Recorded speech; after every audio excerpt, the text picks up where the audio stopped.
I'd like to take this time just to tell you to eat my ass.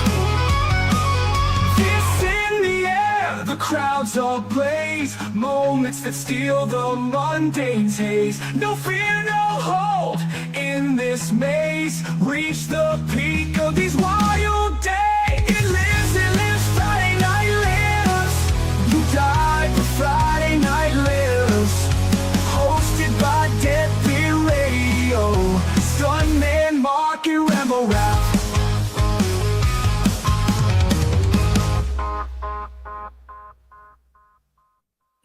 Hell yeah, we're back. There's only two of us though, because for some reason everybody decided to be fucking late tonight on the comeback edition of the show.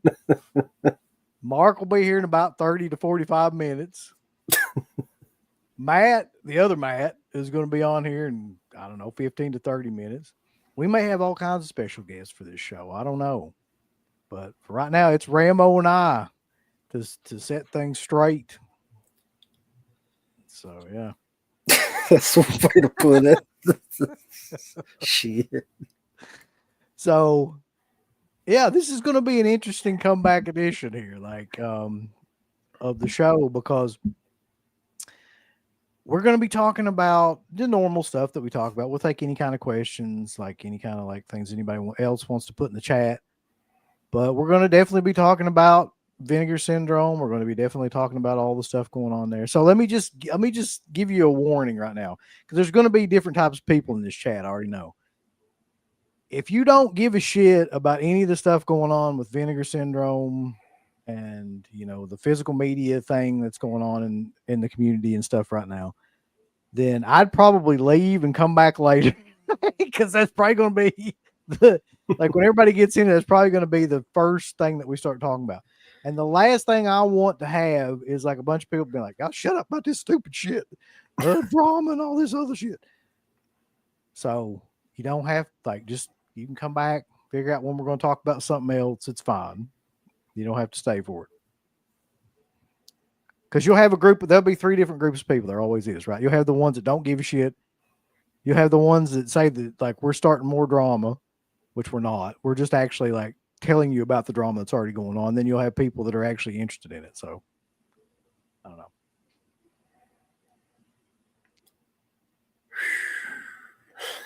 know. You did. Well, listen, we've all done other videos about this at this point. As a matter of fact, multiple different streams have done videos about this, not just ours. Right. It's pretty big news in the world of like physical media. There's not a lot of other people give a shit, but like in our world, it's kind of a big deal. So I am excited to talk about it, because I'm excited to talk about that for a number of reasons. I'm excited to talk about the people that think that they know so much about, apparently, like, just random layman ass people that think that they have, you know, law degrees and shit to be able to tell everybody how physical media companies operate. I have to deal with that shit now too. So yeah. They can suck a fucking dick. Yeah. That's my first thought. It's not my last thoughts, but my first thought. But it's been a month since we did this show, I think. Yeah. You've had a lot of good vacations, like going to the Monroeville Mall. Wonderful video you did about that. Seemed like a great time. It was a really good time, yeah. Compared to this shit. Yeah, it's a shame to come back to this. But no, yeah, I'm actually wearing the shirt from Living Dead Weekend.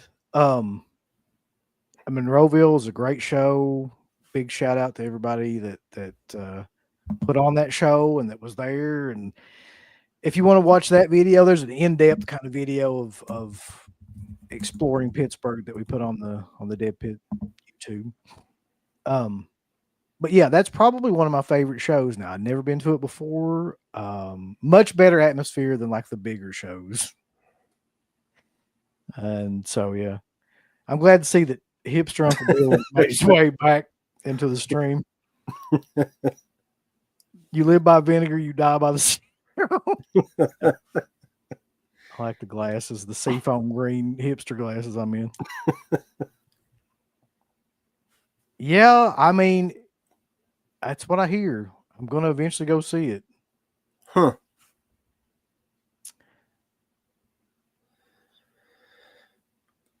So, yeah, I mean, all the bigger kind of like sites have talked about it. And several of them kind of shit all over it and said that it really wasn't living up to the hype. But then somebody told me that on Rotten Tomatoes, it's got like almost like a perfect score. Not that that means anything, but it's weird that like there's a disconnect between those two things. Yeah, I've just heard positive things, but that's interesting that you said there's a lot of people crapping on it. Yeah. There's a 90% on Rotten Tomatoes. Okay.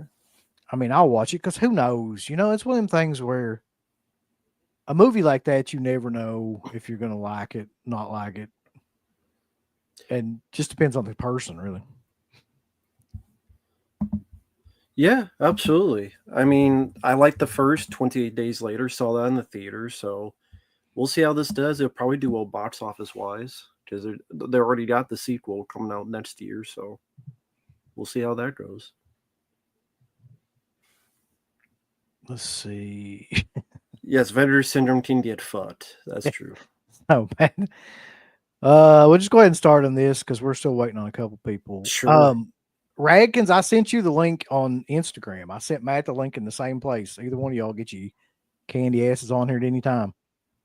I was never going to buy that imprint edition of The Keep. I have OCD. It's oversized as fuck.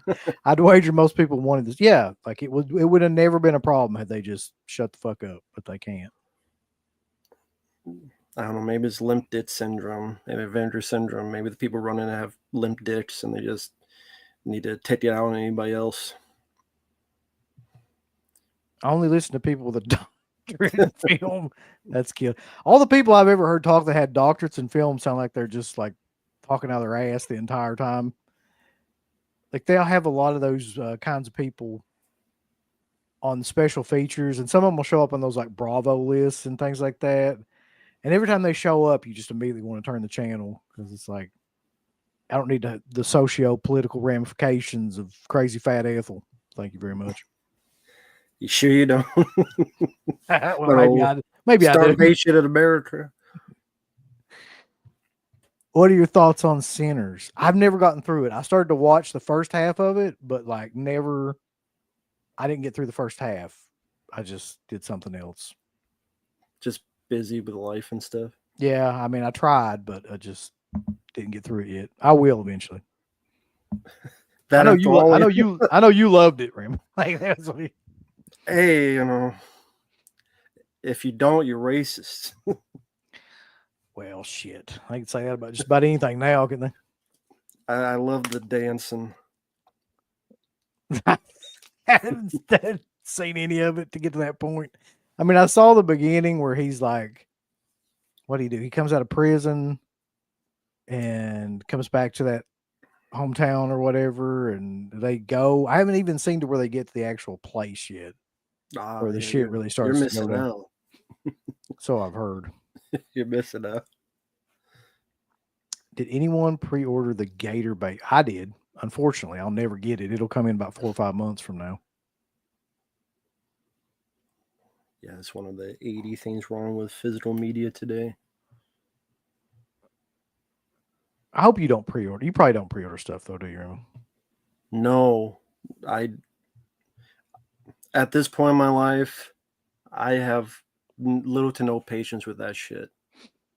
So this is a big part of the shitty thing that's happening with physical media now. And now I could be wrong about this. We talked about this on the stream last night, but a lot of these smaller companies, what it seems like they're doing is they'll put these pre-orders out and they'll put ship sometime in, you know, the middle of the year, something so vague that like, you know what I mean? Like, but everybody wants to get it. So they go ahead and put up with the bullshit. But I think what's happening is they are financing actually doing the packaging and maybe even in some instances getting the rights and things like that secured through the pre-orders. So my thought about that is that that's worked for a lot of companies so far, but like, what if not enough people pre-order it and they don't have the money, the capital? And I think that's what's dragging some of these titles along for months on end. They can't finish it. They don't have the money. Like they're leaving everybody. They don't refund anybody. Like they just keep dragging it out. Like we're going on. God damn, man. It's like what, 6 or 7 months since I ordered that Murder Set Pieces thing from Massacre Video. And I haven't heard anything about it. There's nothing about it that I can find any kind of updates or anything like that. Like, and apparently they don't answer their email, so I don't even bother emailing them. So, if you think that's good business, I don't think that's going to work out for you. 90% of these places have shitty business. And so many people just take it face value and keep returning. That's why, for the most part, I'm fucking done. I had this epiphany the other night. I'm fucking done. Once in a while, I'll buy something. I rarely buy shit now. But this kind of clinched where, I don't need, yeah, I bought this. I love the film. But when you get to a point where people care more about the goddamn cardboard than the movie, that's my issue. It's like what they're doing is they're selling you this first, second, and third. Oh, by the way, we got a movie, by the way. Yeah. And that, to me, is not what I got in the movies for. It's not what I got into films for. Is I prefer the film. But this is the main thrust of stuff. To sell this shit or this shit or the other stuff. While this is an afterthought. I mean, literally an afterthought. A fucking replacement disc that came with the thing. And it's this mindset of whether it be bullying tactics, and I hate bullies, whether it be not caring about quality control, making sure that all the I's and T's are dotted and crossed on your fucking packaging and cardboard, but then the movie is such an afterthought. Rising prices, delays, everything up, down, and center. More and more people are going to get to me where it's like, you know what? Just be done with it. Many of these movies you can find to watch online somewhere, some way, some shape, some form, and the movies are the primary focus. And I mean, there's a lot more to say about it, but this whole just fucking bullshit and these cock-sucking bootlickers that just want to kiss ass to everything to defend these companies. They don't give a fuck about you. They don't care if they bleed you dry. They don't care if they take every drop of milk from your nipple dry or every fucking drop of cum from your ball sack dry. They don't give a fuck. Don't get every penny, every dollar, every cent, and then be done with you. So the fact that people worship the idol of boutique labels is insane to me. Give me a fucking break. Hold on to your titties, because we already got a $50 super chat here. Yeah. You know what, for that, I'm going to do this. Oh, God, he's ripping up Jade. I'm going to bring Matt in. Right in time for this. Vinegar Syndrome, you kiss my black ass. Oh, my God. Kiss my black ass. That wasn't even a slip. That was the hard box. You bullying piece of shit, right cot-sucking, bootlicking fudge packers. Fuck you. Fuck your mom, your brother, your sister, and your goldfish. Stick this up your ass and use it as toilet paper. Fuck you. How about them apples? Fuck all the apples in the tree. Shove them all up your ass. Kiss my black ass. So you're okay with it? Of course. Yeah. So $50 super chat though for Rebo to rip up the Vinegar, and that is Jade. That's one of Matt's, the other Matt's, Phantasm Matt's favorite directors. I still got this. Oh That shit! is sacrilege. How dare you? I think Fuck Freakin this would shit. be really upset. Nah, Freakin would be proud of me. He probably would, honestly. Yeah, I'd do the probably. same thing, especially if it's Exorcist 2. Well, here's the interesting point that we haven't talked about though. So Rapid Kirby says exactly what I feared was about physical media being rushed and shoddy, which I think we're there, folks. I think we reached that level now where it's like almost everything has got like a replacement disc and almost everything is falling apart and the packaging is shit Think for about like most things. audio errors. This track is off of it. Missing scenes, like when Mark got the Substitute movie and he realized it was an edited version. He had to wait weeks for another copy. It's either when you have deleted, scenes missing, audio errors, stuff missing, and they don't care to look into it when that's the primary thing people are buying. But let's make sure the slipcover is nice and shiny. I think that's a priority issue. Maybe that's just me. I don't know, like Matt, how do you feel about it, Matt? Other Matt? About Back- like the back- packaging and stuff. Well, about like how it seems like companies care more about the cardboard than the movie itself. Maybe that's just me. Well, the problem is we made that a problem. The customers. It's the people that will buy it. If you're going to offer something that has more of a deluxe package, people are going to go for that automatically. That's just the way that it works in my eyes. I'm getting to the point where I'm stopping doing that. Sometimes I do want the extra packaging and all that stuff, but anymore, like here's a perfect example. I got the Tenant, and this had the crazy packaging with the book, the Yep. door. Yeah. It's cool as shit. Don't get me wrong. I think it's cool. A lot of people think it's cool. But I was looking at it. I had an order, and I'm like, okay, do I need that, or can I just get this? Is this good enough? Am I going to have as much enjoyment out of the movie, out of the special features, without that huge door box thing? Is it worth No, you can't. $15 extra? I know, right? I'm just trying to convince myself here that I'm gonna still enjoy the movie. But that I feel like people should look a little more into when they reevaluate their collecting habits is it Uh-huh. worth the extra $10-15 for those things? Maybe it is if it's your favorite movie. I mean, but for the general movie fan, I don't really feel like it's worth it, but it's the whole FOMO thing all over. It always comes back to FOMO. People Yeah. don't want to miss out on having that special feeling of the special package, I People have guess. been conditioned to it. Yeah, they really have at this point. Like more so with Vinegar Syndrome than probably any other company I can think of. Like the FOMO thing, because they had like a really rabid pack of collectors that started these little subgroups and things.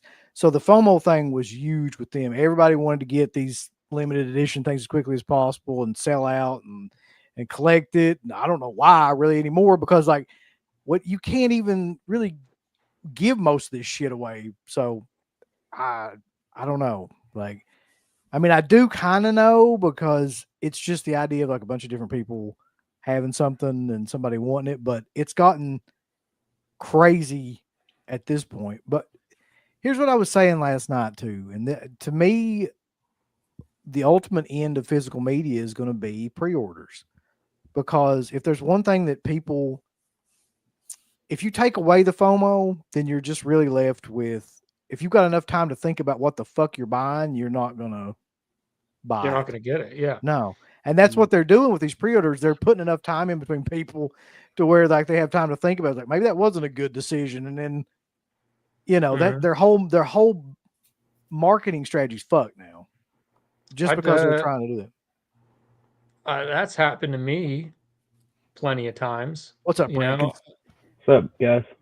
like But that's happened to me plenty of times where I want something initially, and I think most people are probably like that, where you see they announce something and it's this extravagant packaging or whatever it may be, and you're like, oh, that looks cool.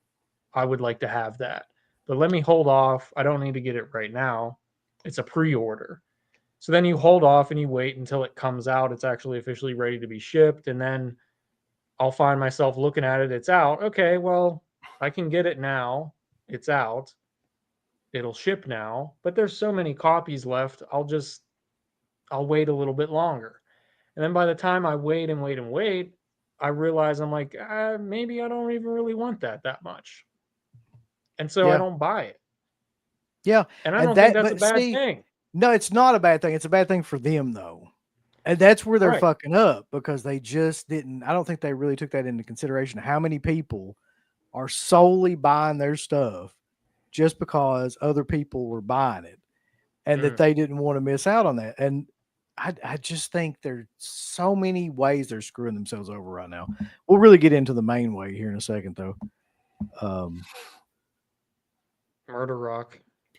I just don't get how they can bully and threaten people, whether subtle or not subtle. Like, hey, you better not have this on. Like, you're not the fucking mafia, all right? You're not the mobster.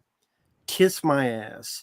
How about that, Vinegar Syndrome? Kiss my ass. Here's one thing that they don't take into consideration. I mean, sure, people are gonna, buy certain titles of theirs, but then also, have reviews or whatever of their movies. But I mean, think about it. Whenever you went to the video store years ago, if you were looking around, you might have gotten like one or two movies, maybe a third one, and you would have asked, like, hey, what are some good recommendations from the people at the counter? I do that still even to this day. Like when I go to Orbit DVD, I walk in there, I may buy like one or two movies that I'm looking for, but I may ask them like, hey, this is the type of movie that I'm into. Can you recommend anything that I may have not seen? And sometimes I'll do a blind buy like that. So they're missing out on that. Yeah, they're missing out on a lot of different things. Now, the question about how can they see, here's the problem though. The question was like, how can they kind of strong arm people into getting rid of things off their sites and not selling other people's product? Well, the problem is there's a lot of people that believe in the physical media community that they have every right to do that. And I think they believe that they have every right to do that too, except I'm fairly positive from everything I've been hearing that that's not illegal. Like what a lot of these companies are doing in selling imports and things like that in the US for a company that already has like US distribution rights for a product. I'm pretty sure if that was illegal, they would have been sued 1,000 times over by now because they've been doing that for like their entire run. So I don't know how that argument. You kind of already talked about it. I think it was you guys talked about it in the other streamer. Maybe even Orbit talked about it a little bit. It's not. There's no legality to it at all. No, that's not even really part of the argument. It's not about the legality. It's just the fact that they're a business and they are set. It's like the mafia, like you said. It's like if you want to carry our product, then you're going to have to do us a favor and not carry these other products. There's nothing legal about it that's in question. It's just the fact that, hey, we're doing you a favor by letting you carry our stuff. So if you still want to have it, you can't sell this other stuff. And let's be honest, is Vinegar Syndrome doing anybody a favor by letting them carry that shit? Like they're obviously not. They're not because both Grindhouse and Orbit DVD have both said that their sales for Vinegar Syndrome don't even make a dent in their. Well, that's what I was talking to Matt about, Rambo about before we started. I'm like, man, I don't even know anybody that buys Vinegar Syndrome stuff off of like a third party seller. Like everybody I know just buys it from their site.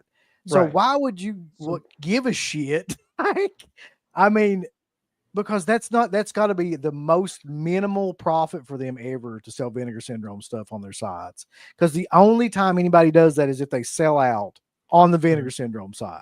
As far as I know, like some people might, I can't, but I never hear about it. I don't hear anybody that does that.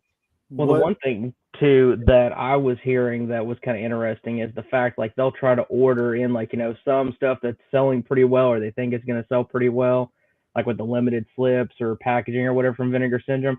But Vinegar Syndrome will turn around and either not let them pre-order it before it goes on sale because I mean they're dropping their stuff like right then and there, so the boutiques don't even know, like the shops that is don't even know like what they're even going to possibly be able to get in some cases. But also, they're waiting and trying to sell everything they can to everybody that's buying from the website. So then basically the stores are left with whatever leftovers there might be from these sales.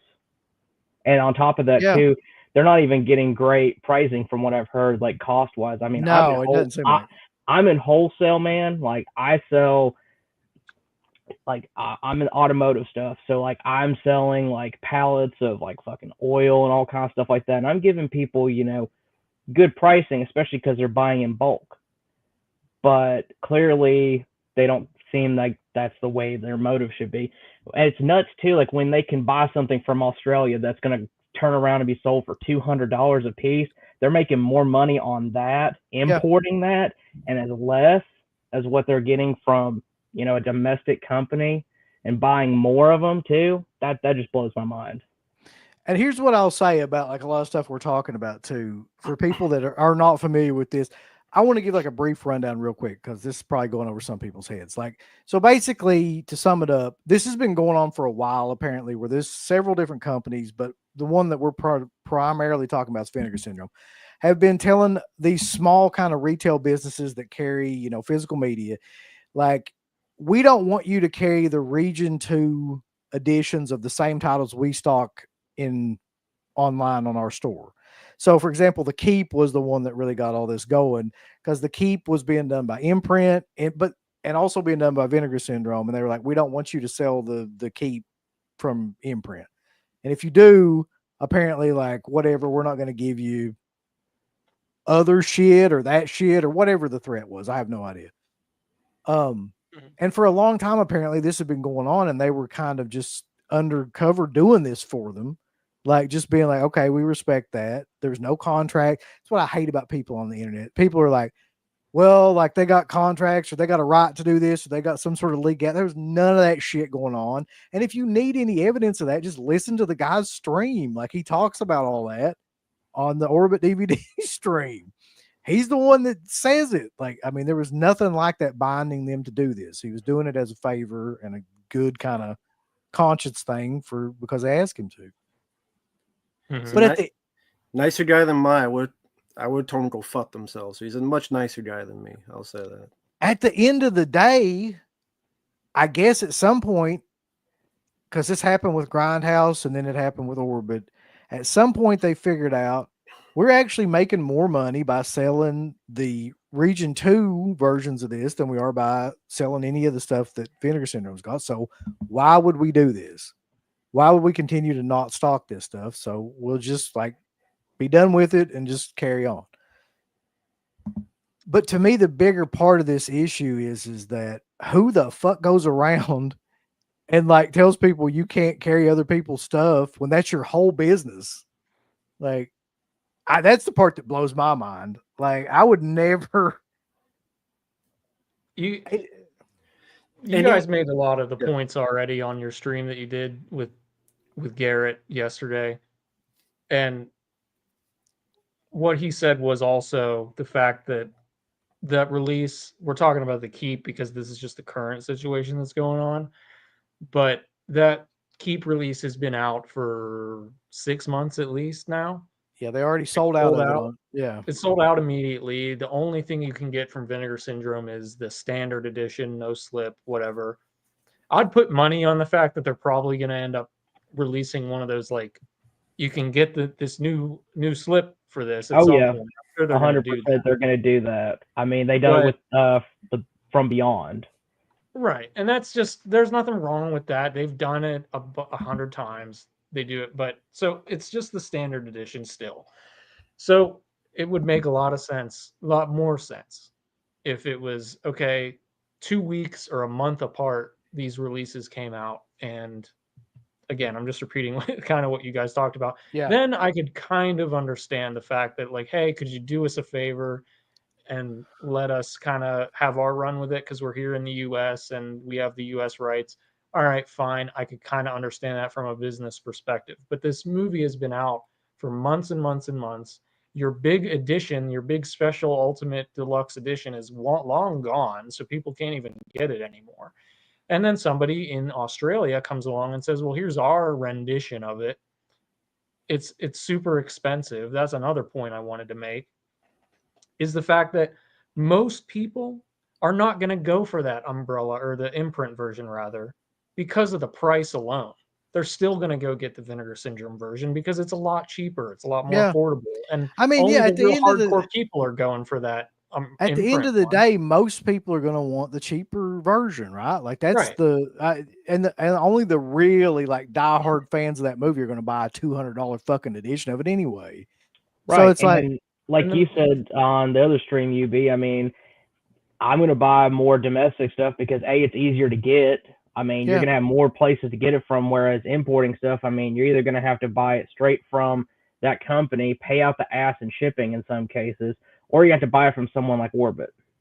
yeah, and so none of this kind of behavior makes sense to me, other than, well, I don't want to speculate on what the hell their motives are for doing this. Like, I mean, there could be a million different reasons. At the end of the day, like, I'll never be able to get inside the mind of the people that work there. So, but this is a pretty good representation of that to me.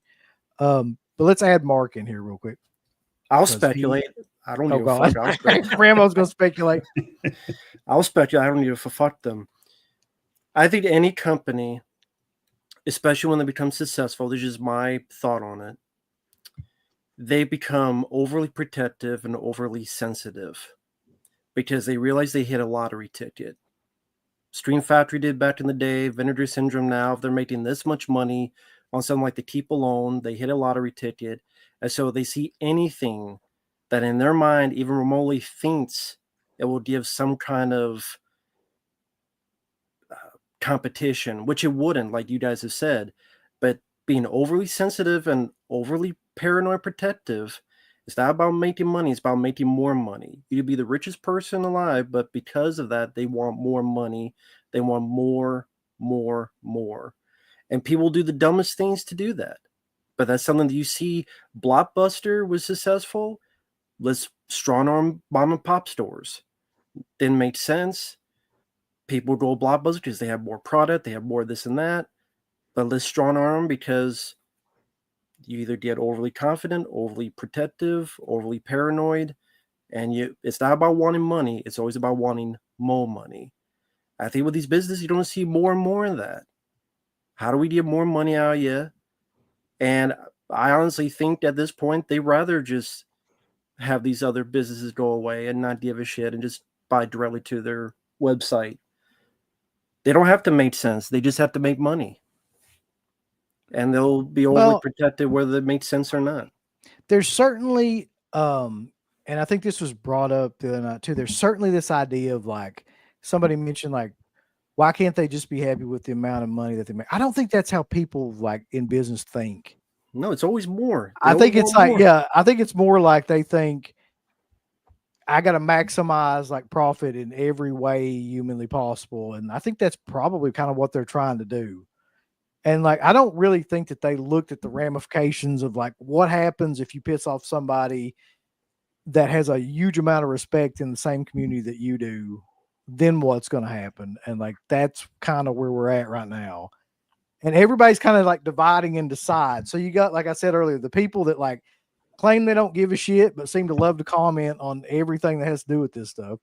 You got the people that think they got law degrees in it and like think that, Vinegar Syndrome has all these legal rights to all this shit. You got the people that do care about physical media and like want to talk about it. And then you got people that just want the whole fucking thing to go away because they think it's drama. So yeah, it's like everybody's segregated into all these kind of bands now. I just I like talking about it because like it's directly affects all of us. Yeah, Part of the hobby.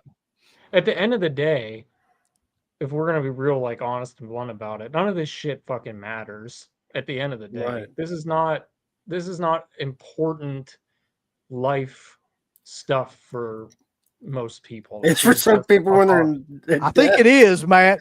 I Well, fucking think it. I know. think it's a lot more important to some people than I'm you a would little think. too some rational. people have like 40,000. Well, it gets everybody off of what's going on in the real world. You know, Yeah. you getting their It's a minds off hobby, that.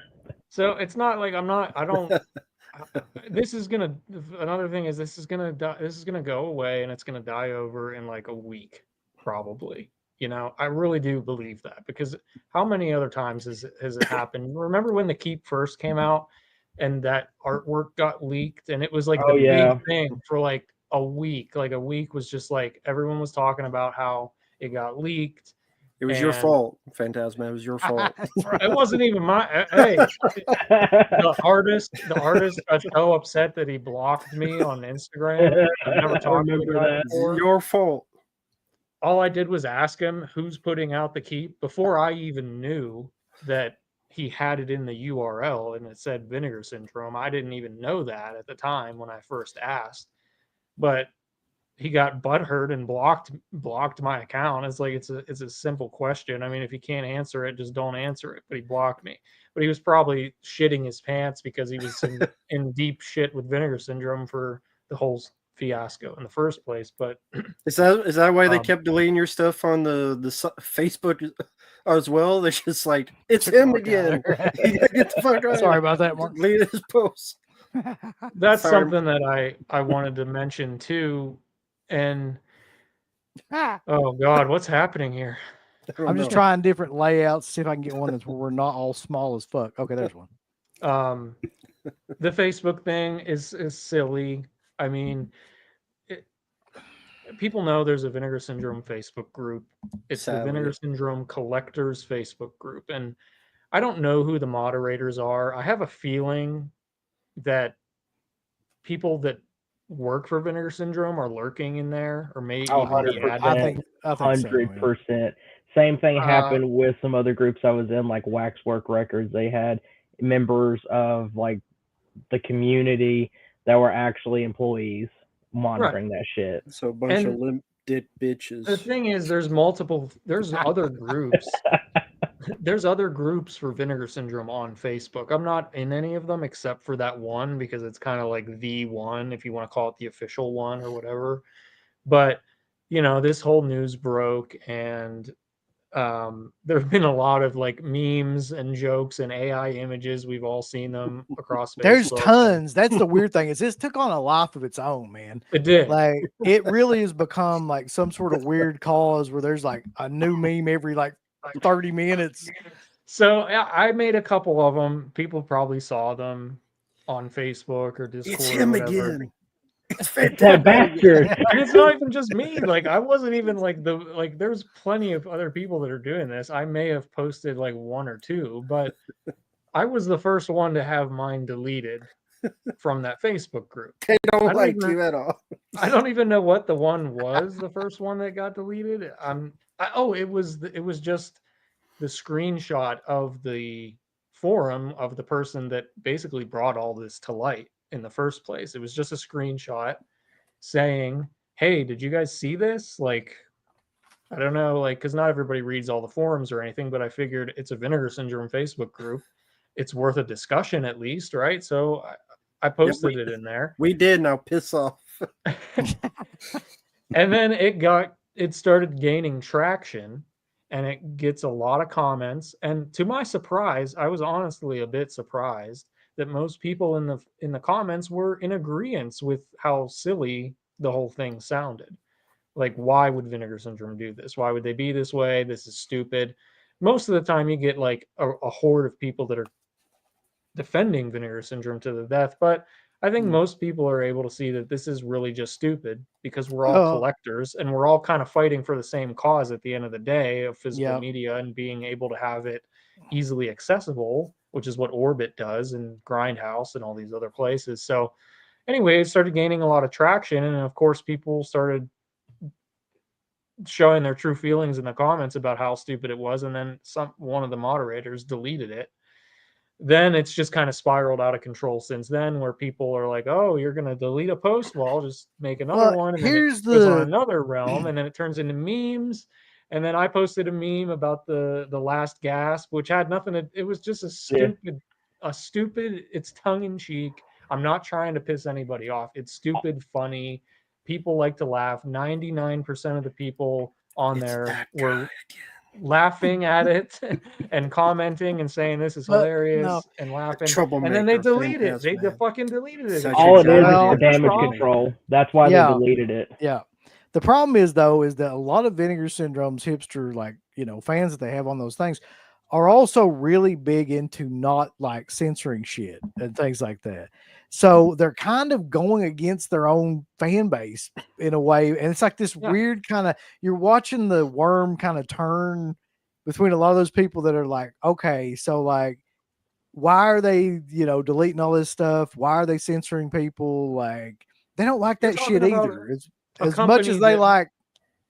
A company that's released films like Ebola Syndrome and all these cult movies with like all this, not every movie's like that, but just like this, people aren't really offended by stuff because we watch these kinds of movies and it's just, but God forbid you post like a stupid tongue-in-cheek Yeah. meme that's kind of questioning the business practices of the company, and they're like, we can't have that.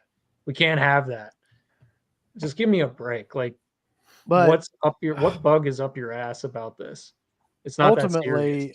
ultimately, they've every step of the way they've kind of bumblefucked this as much as humanly possible, like they possible. But Mark, I want to hear from you because we haven't heard from you about any of this shit yet. You're the one. Please. You're the one person that I'm curious about because you buy shit on like from Germany, 24 hours a day. You have to have an opinion on import. Let's make sure we start off with the fact that I want to know: did Mark even get the chance to buy the keep from? Yes, Orbit? did you? I did not. Oh, ouch! I knew it. I told you, Mark. Ouch. I told you. Well, I mean, it's the same price on their site versus. I know, but I Imprint. told you don't get fucked. Yeah, I mean, believe me, I thought about it. I wanted to get it. I really did, but I was like, I'll wait. I think I told both of you guys that. Yeah. Matt, like I said, like I'll wait. It'll be there. I didn't expect it to go down in price, but it just wasn't something that I needed right now. It'll be on Orbit, and then now you know what happened. For Actually, sure, nothing yeah. terrible will happen, and Orbit won't have to delete it. Surely that won't happen. Yeah, I mean, Which it did. Yeah, it's unfortunate, the whole situation. My first thought, much like Garrett said last night, like they've made their money. Why would they even care? It's been out for a long time. They made a ton of money. I would think that they would be supportive more than like putting any kind of restriction on a third-party website selling their stuff. I don't know what their relationship is. Obviously, there's some loyalty there. So I kind of get that, and I don't fault Orbit, but it's just the whole thing is I just can't wrap my head around it. I've never seen this happen before. Maybe it has, and we just didn't know.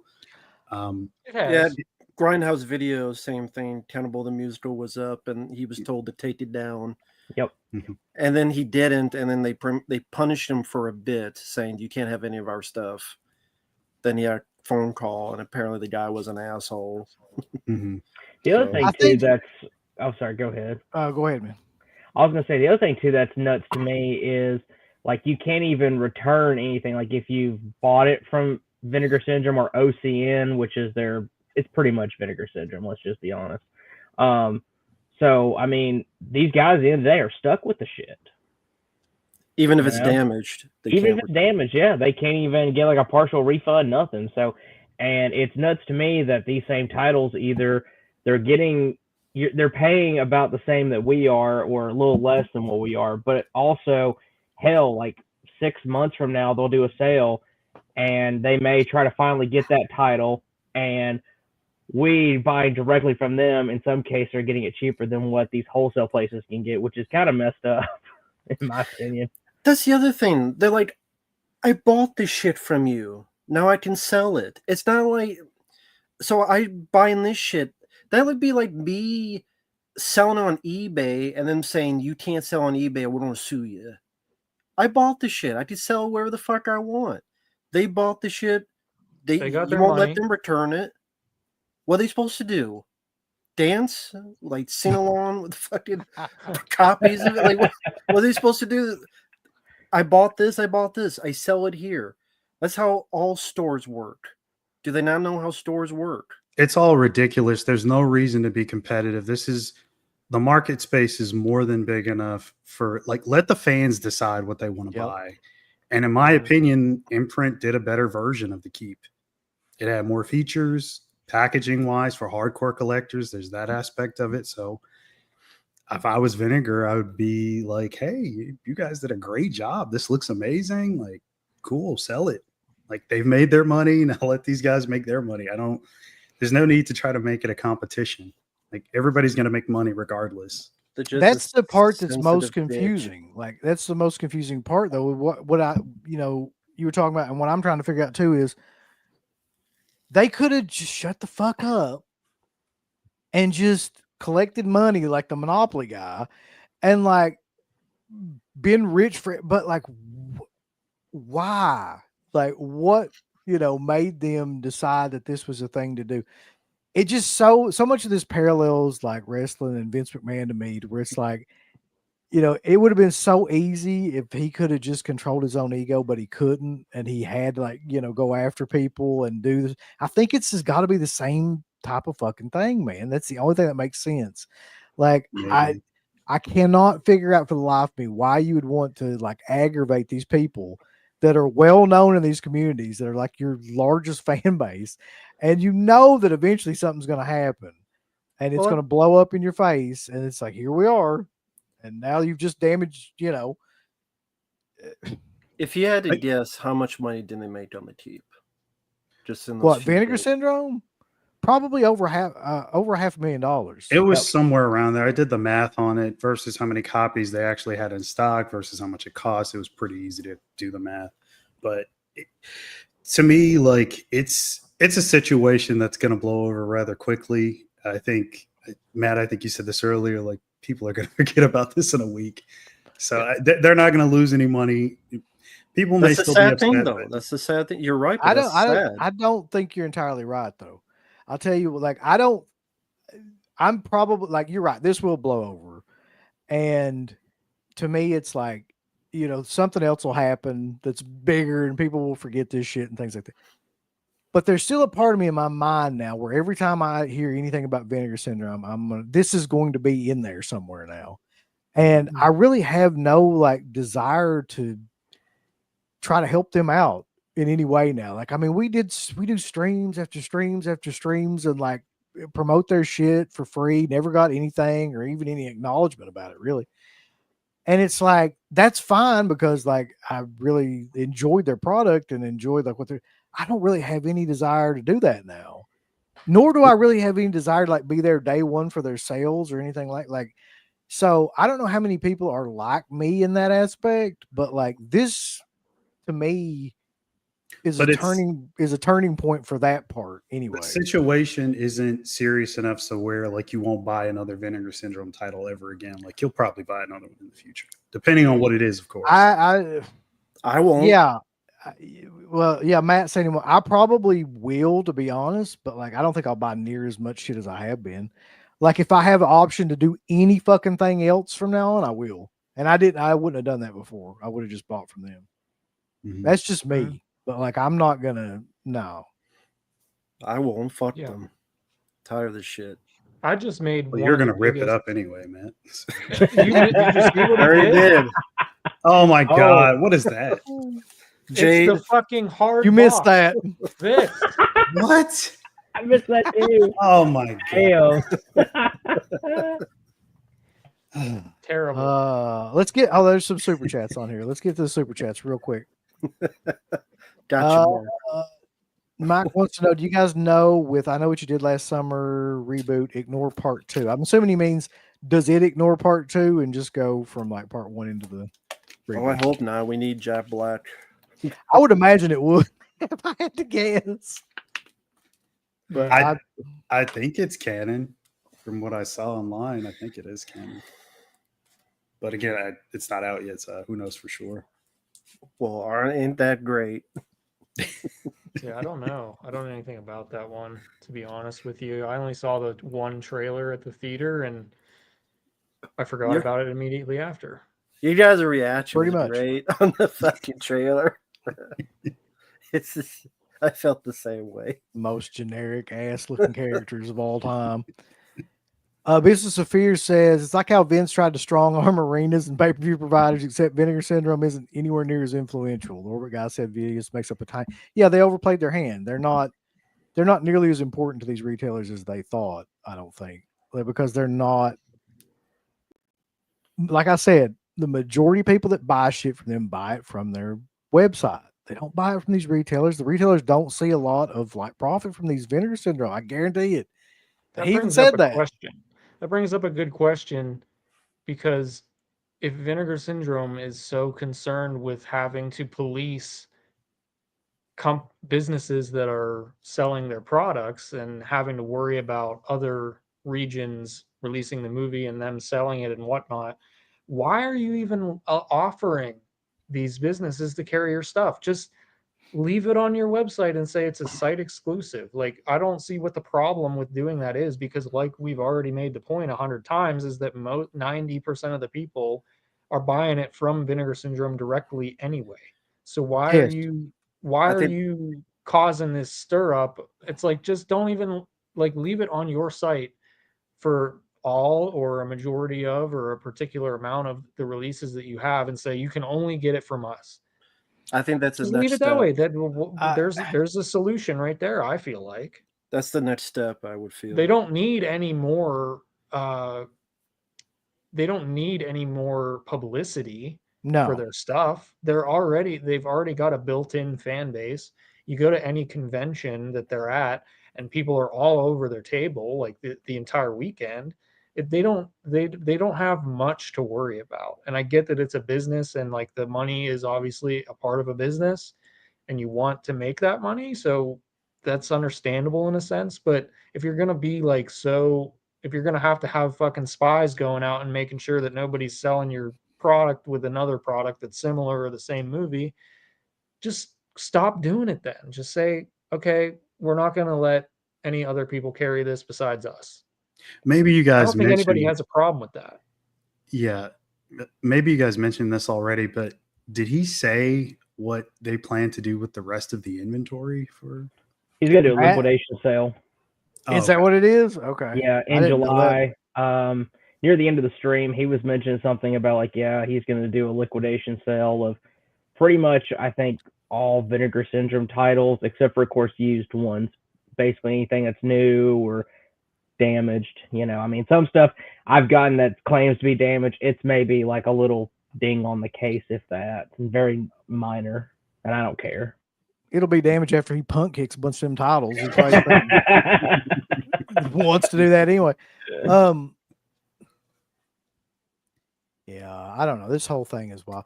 And what's really weird about it is they were already kind of on this, to me, this downward trajectory over the past year, really, just in terms of the quality and the stuff that they were releasing. And I don't know. I have no idea if like the stuff is still selling as well. I know some titles so well, but it seems like the majority of their stuff doesn't sell as well as it did. If this is some sort of like attempt to just like maximize the amount of money that they get right now, or I don't know, we'll never know because they'll never say like what the rationale is for what doing this kind of shit is.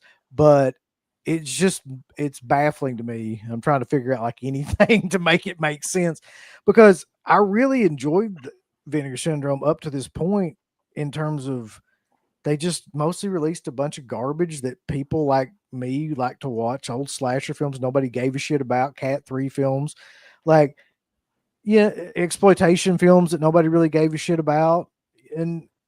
But now it's like their whole business model really changed after a while, as did seemingly like their customer service. It's very confusing to people that have been fans of them since pretty much the very beginning about what in the fuck they're doing at this point. Like, I have not an earthly clue. But Polly Walnuts is here. He says, from now on, our friends at Vinegar Syndrome want 3 points kicked up to them and I want 2 points kicked up to me for convenience. Oh, yeah, that's kind of the business model now. Also, there's another funny thing that's going on. I want to talk to you guys about. I don't know how much you saw this recently, but there are amazingly large groups of people in streams and other places that are really like on Vinegar Syndrome's side Dick. about all this. Jesus Christ. I haven't seen too much about that, honestly. So you gotta. Yeah, there's one enlighten me. person in particular. I hope you love the taste of vinegar semen in your mouth. God damn, ain't nothing worse than vinegar semen. Well, They would know more than me. Apple cider or distilled white vinegar? You have to ask them. They would know more than me. But the argument against what we're saying, and there's a lot of people that are arguing against that we're giving people wrong information, apparently. The argument against this is, like I said earlier, that they have a legal kind of right to do a lot of the stuff that they're doing, and or that they have like contracts or legalities or things like that that allow them to like do this kind of stuff. Now, I'm no fucking lawyer or anything, but I just listened to the guys that this happened to tell in both cases say that there is no contracts or any kind of like legality to any of this. So I don't know what the fuck these other people are talking about, but I know there's a lot of people that talk out of their ass. But all you have to do is really just watch the streams. Yeah, then Orbit, his wife was in law, wasn't she? Yeah, her family member or something was like a patent lawyer or something. So she worked for a guy who was a patent lawyer, and okay, yeah, they cleared all that, long before they even started selling stuff online. So yeah, so I mean, my question though is, if it was illegal, then why are you able to buy it directly from them from another country? If it was illegal, all these sites would have been shut down years ago because they got their asses sued off like 500 times by now. Like, how I don't understand how people function, really, but I don't understand. Like, walk around thinking like, oh, that makes sense. Like, they've been doing this for 20 years or something. Like, they had to like clearly they've been breaking the law like this whole time and finally got caught up in it by the master fucking mind hipsters at Vinegar Syndrome. I mean, there are like breaking the law, Mark. contracts and the paperwork and all this stuff. It is involved in the whole process, but it's has nothing to do with other stores being able to sell whatever they want. No. The contracts come into the play for Vinegar Syndrome when they get the rights to the movie and for what they are doing with the movie. But it has nothing to do with a company, a business like Orbit or Diabolic or whoever being able to sell whatever they want. That has nothing to do with any kind of contract. I specifically asked that in the Orbit chat on the stream, and he said there's no contract between Vinegar and him. It's just, like he already said, it's just a favor that he's doing for them. Yeah, he's just wrong. Not any You're longer. just wrong, Matt. You're just wrong, and he's just wrong. Y'all just wrong. People just don't listen to what's being said. You're just wrong. You're giving false information. I mean, generally speaking, though, isn't the easiest thing? Isn't the easiest thing usually the truest thing? So it's like, just watch the fucking stream. Like, these people trying to act like, pulling all this shit out of the air about all these. They've all turned into Vinegar Syndrome's fucking defense attorney, and they're like, "No, this is the legality of this." And it's like, because it's the cheapest. It's free. They love vinegar semen. That's what we're gonna have next. We're gonna have Eli Roth's attorney in the chat. Now there's gonna be Vinegar Syndrome's attorney showing up in the chat. How about Mark's attorney? Mark, why do you keep breaking the goddamn law for his jankum? And now you just all this law breaking about these German releases you're buying, not supposed to. Mark, well, I mean, to be fair, Babyface Thompson, Demon Dave's had beef with everybody. Like, I mean, that's not real good. Yeah, I don't think anybody else is going to get in the ring with Demon Dave. No. Yeah. See, like that lawsuit was different, right? That was a whole different thing with Demon Dave and all that shit. Oh yeah, that's something completely different. Completely different. Yeah. But the weird thing about it is if you guys remember, this actually the first time I ever heard about anything like this, and I didn't think that much about it, was the Thriller thing with Synapse. Mm-hmm. That was the real first time I heard anything about Vinegar Syndrome having any kind of like issue with some other company or something like that, and asking them to take something down. It was that there was that Thriller disc, and that happened from what I remember. Like he took it down, didn't he? Like Dame Jr. They stopped selling it altogether. Yeah, and it became like the illegal edition. Yeah. Like they actually fucking put like a sticker on it that said the illegal edition at some point too. Which is genius, by the way. So he took it down because he had to, or he took it down because Who knows? I have no idea. That's one that I really don't know. I don't know. Like, Yeah. you're muted, there was- Rankins. What's comical is guess where I bought this from? Where? Orbit DVD. Yes, I did. I bought it from them at a convention, and they had the sticker that said illegally released. Nice. So, Which I have both editions, I'll be honest, I do. Yeah, I mean, I do too. That's the funny thing, right? Like, that didn't stop either one of us from buying both fucking editions. Like, exactly. Because, I mean, I don't recall, this one only contained, like, the uncut version, whereas this one came with both the cut and the uncut version. Right. So that's another point we can make the point 100 times, but the fact of the matter is you're not going to stop anybody from buying the imprint version. If they really want it, they're going to buy it, whether it's from Orbit DVD or what or wherever. They're going to buy it, and chances are they probably already have the Vinegar Syndrome version anyway, because as far as everybody knew when that came out, Vinegar was the only people that were going to put it out, so everyone went and jumped on it. That's why it's sold out. So if people want the damn other version, just let them fucking buy it. Like, who gives a shit? Let the people decide. That's the thing. Like you guys keep saying, the people that buy from Vinegar Syndrome are not normal people. They'll buy all the people. They'll buy all the copies, all the versions. Yeah, I mean, like Mark.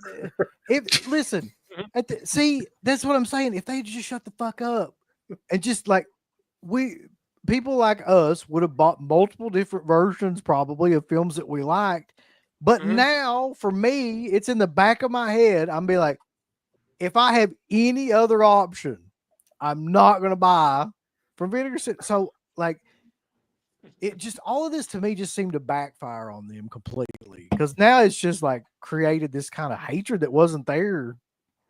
And the funniest thing, this is all over a movie from Uncle Bill's. Let me tell you something. I haven't talked about this yet, but I actually watched The Keep about 2 days before this happened, oddly enough. No. And that movie is a fucking nightmarish mess of hell. Like, I don't know what the hell people are talking about. Like, I don't know. Are you saying that you did? All right. Well, you So got you to do loved your review on it still. But yes. Well, yes. I'm you can gonna go ahead say and for me, extrapolate. Sounds I like like an the movie. 8 out of 10. I know. I and was know watching it's a that movie. I goddamn was mess. seriously like watching that movie like a dog looking at like a math problem or something. Like, how the fuck 8 out of 10. did this become the movie that like everybody's like shit their pants for? I told you. I told you he wouldn't like it. Like, I get my cookie now. Here's my cookie. how could like you the fucking movie. like I it? like Like, it. I don't know. I knew. I had a feeling. I had a fucking feeling. I'm like, he's not gonna like it. I mean, if you like to watch a bunch of assholes dig crosses out of stone for 30, 45 minutes while nothing else happens, Well, and then here's the thing. You already are predisposed to not liking it because of Michael Mann. Is it because it's Mann, or it wouldn't matter no, regardless? Mark, it's because it sucks. Let's be Okay. honest. Like, it's not had anything to do with Michael Mann. If you wouldn't have told me it was Michael Mann, I would have still thought it sucked. I promise.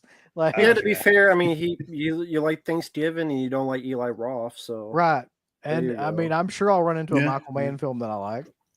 I kind You of like, you like Collateral. yeah, I like Collateral. So yeah, There you go. It is got Tom Cruise. even if it is, but it doesn't look like Tom Cruise. That's another. Well, it kind of does, but it kind of doesn't. That helps.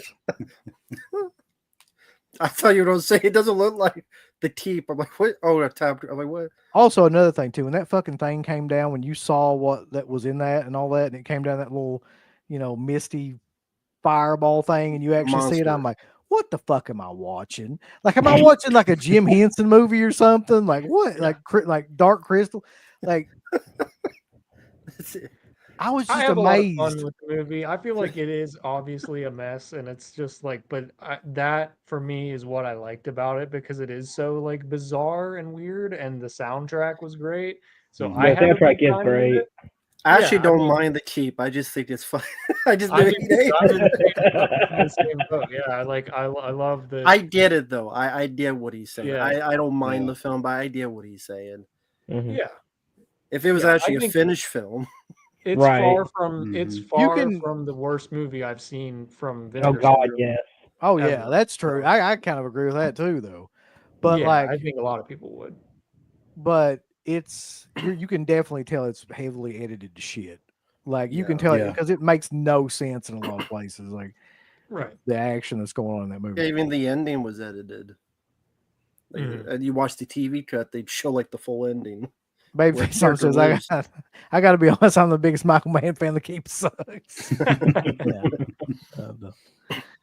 But regardless of that, it isn't it is funny that The Keep is the movie that's causing all this hoopla, right? And Yes, that's what a I'm lot of saying. That was people the hate original it or they point. Yeah. love it. Yep. So Because it's like for this movie, to me, it's like, oh my god, you took the biggest piece of shit Z grade, like chopped up turd, and made that the biggest issue that like potentially affects your company. Like that was the thing you were taking a stance Right. on. That's Like, what give they me do a with like all their fucking break. releases, though. Well, if it made Ah. them that much money, then yeah, they're going to do it Yeah. just because of their Right. own it's not it doesn't paranoid. really have anything It made them that Paranoid much money delusions. because nobody had seen it. I'm going with that. They were like, it's a Michael Mann film. I gotta Mhm. have it, but nobody had seen that movie because if they had, that movie wouldn't have sold 20 copies. Fucking, ain't no way. I'm curious how much they paid for the licensing to actually be able to distribute that. That's what I'm curious about because that might That's be a the good- only thing that would make sense why they're so pissed and so defensive of anybody else selling it, other than them in the U.S. Right here is Nick B. The Vinegar Syndrome paid a lot of money for the license to keep in the U.S. I don't blame him for getting mad about a version of the Keep license for Australia being sold in the U.S. I blame I them just because dis- they're I wrong. just flat I just really just disagree. I mean, I do too, but it ain't gonna do Yeah. no good. But if go you ahead. think that way, that's fine. But like, I think me and a lot of people feel like it doesn't fucking matter because the fans are gonna buy whatever they want regardless, and Mhm. Orbit should be able to sell whatever they want, and it's not going to affect Vinegar Syndrome that fucking much because of all the points that we already covered. So Exactly. that's just my opinion, though. You can only get Coke at McDonald's, but guess what, fuckers? Pepsi still exists. So Yeah. I love the analogy that Uncle Bill made on the stream with Garrett last night, where he was like, "If I fucking catch you at any of these other gyms working out, yeah, you I can't mean, come back to my gym." kind of stupid shit. Yeah, that was great. I Yeah, well, don't know. they really, this is the thing. This was their bread and butter. They capitalized on something nobody had ever really done before to that degree, which Yeah. was they made their release announcements like a big deal, like a whole event, and Mhm. people kind of made it like this big thing where people got excited whenever they released their new stuff. To the point where we started covering it, and a lot of other places started covering it, a lot of streams started covering it. They really were geniuses at marketing. They just are not geniuses at customer service or morality, I don't think, or figuring PR. out like PR. Yeah, that's a good way to, Or shipping things out on time. or fucking shipping. Yeah, that's for sure. That's You just would a think whole at this other- point they would have that down pat, but they do not. Well, that's why they That's take a just whole a month whole off, other- basically. That's another Yeah, thing. right, they Guess use what? that time If to they, count the money. if they stopped sending copies of these movies to other distributors like Orbit, because it's such a big problem anyway, obviously. So if they just stopped doing that, then maybe their fucking shipping would get a little quicker because there's people that buy it from Orbit that get it before people that pre-ordered it from Vinegar Syndrome do. Yeah. With So how much it's money? like How much they're money you're paying? taking- You should be getting it. they're taking the time to ship these copies to these stores like Orbit before we even get it that pre-ordered it. So it's like, let's just kill two birds with one stone. It'll fix your problem with being worried about all these other versions being sold, and it'll fix your shipping problem a little bit. I mean, I pre-ordered the Jade thing and all that. Like, supposedly it gets your order to you quicker when you pre-order those secret titles. Granted, it was quicker, but it wasn't like, wow, I'm really surprised at how fast this got to me. Like, it wasn't that much quicker than if I would have just ordered it from like when it went up for sale. I don't know. Their shipping is another issue that I don't understand, and unless they really give people a view into why it takes so long, all we have to do is go off of all of our experiences, which is that it takes fucking for hell and ever to get your shit. Yep. You know, Doesn't take as long over as a month. Master Video though. No, Tell you that. God, no. God, no. Yeah, or Error 444, my which God. I just thought about that yesterday. But in Error 44's defense, I mean, look how small of a company they are. Oh yeah, Let's I'm be not honest. shitting on Error because I know their situation and what Yep. they're doing, and like I get it. I understand it in that perspective. Right. But not for Vinegar Syndrome. I don't really get it. He's still over there ripping slip covers up. Hey, Well, why don't I join you? I gotta finish the job. my Oh, God. whoa! No. Oh, he did it. What are you doing to Oh Edwin? my God. Join the dark side. Yes, I have. Yes. All right, now that I can't stand for because that's Edwin Sinek on the cover. Hey. Hey, guess what? It was an extra that I had. Oh my God. I would have told anybody. Queen Edwin. Well, still, it was an extra just to fuck with Mark. Anytime I can mess with anybody, I'll do it. Yeah, exactly, Mark. Oh, That's a receipt. toilet paper. That's This one, that's as but- far but as I'm this willing one- to go. But this one, unfortunately, I do not have a spare. Oh my Yes. Lord. Let's go. Humanity. Rip it up. Oh man. Mark, Wow. join the Mark. fight. Mark, I already rip up. I ripped up this receipt. Here, I got a little. That's there you okay. go. Here's my receipt. Ripping my receipt up too. All right, just to Oh, piss off receipt. Uncle Bill, here we go. I'm gonna rip. No, No No, way. no, You're not way. gonna do it. No I knew way. it. I knew it. I knew it. Sacrilege. You I can't would do never that. do that. I knew you wouldn't do that. Yeah, join fight. God damn it. That fucked me up for a minute. I was really upset. No, I wish I had one. I rip it up. Does anybody follow this? I hadn't even thought about this, but Spirit Crusher says maybe it's Paramount coming after Vinegar Syndrome. Yeah, I mean, they're the ones who license it to them, you know, probably. Like, Well, I mean, why is it? What about all the other films that come out that they license from Paramount or MGM or whatever was that have thinking other that. editions Yeah, I don't that are think that's still it. being sold? So, like, are you going to do it for why? If you're going to do it for one movie, why aren't you doing it for all of them? Why are Yeah. you know? Plus, I don't think don't know. Paramount cares about a film like that. I really don't. Not a They bunch of got nerds. paid. They got money. Exactly. They're a pair of pricks, but they got money. Do you guys worry at all? I don't know if worry is the word, but like, do you wonder if this will, if this type of issue gets blown up enough that we're going to see possibly a crackdown of region codings for 4K? Like, Yeah. they're going to, I make it I mean, harder. well, probably the more likely fucking thing that will happen just in this case is they'll just put everything on their site. And that'll be all site exclusive. You won't be able to buy it anywhere else. Like that'll probably be what Vinegar Syndrome does to deal with this. I don't mean just Vinegar Syndrome. I just mean like yeah. companies in general. You know, like but in the even future, yeah, I think that could be what they do. But like, they're gonna say, well, if we're having all these problems, then we're just gonna go ahead and lock the discs up. and not well, maybe they'll import them, but they're gonna somehow. I mean, but I know we have region free players and all that, but not everybody has those. But region 4K is region free as of right now. So is there going to become a point where they're going to say no more region free 4K? We're going to region lock it. I don't know if that's possible. I don't know how that works, but It's possible. There are some that I've gotten that are region locked that are 4K. There's a handful of them that are region locked.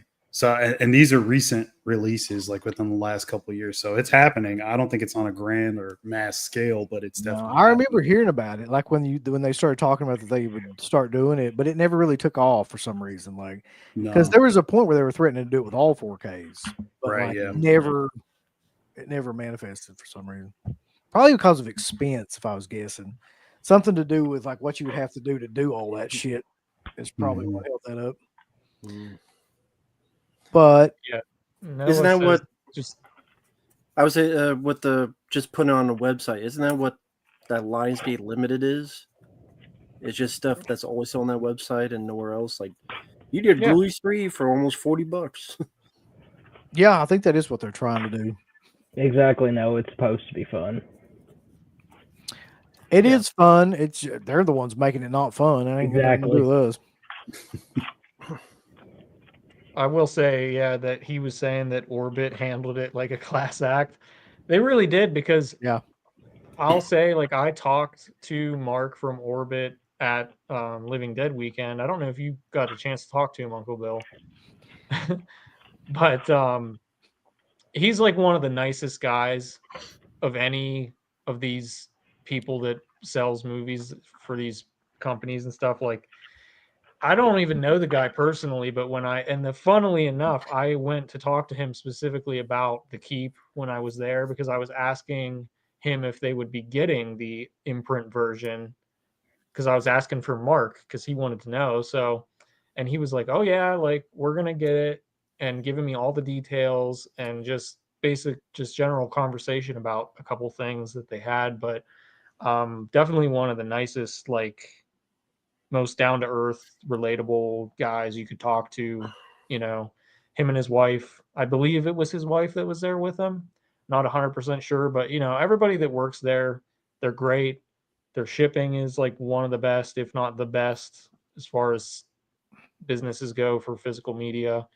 Yeah, I've never heard anybody say a bad thing about Orbit, and that's part of the reason why people are kind of rustled about this, is because Orbit is so respected and they're so nice. And even when he called out the BS, he was still adamant about saying that, like, he's not trying to be an asshole. He's just basically saying that it just doesn't make sense on a business perspective. But yeah, like somebody said earlier, it was like the nicest call, like the nicest fuck you ever. He basically was just like, 100%. I don't have any like hard feelings, but like also just time to like go our own ways, bulls. That's it. Yeah, full transparency is always a good thing, I think. Yeah. The guy's been in business long enough to know. Unfortunately, Vinegar Syndrome is not, apparently. Tim says, "I'm glad I requested the Keep. I wanted to get a Bill rant. Well, wait till I really talk about that movie. Jesus Christ. Have a chance. I'm going to need a drink when I watch your guys' review of that." VS sold over 10,000 copies of the Keep in under 24 hours. Yeah. A lot.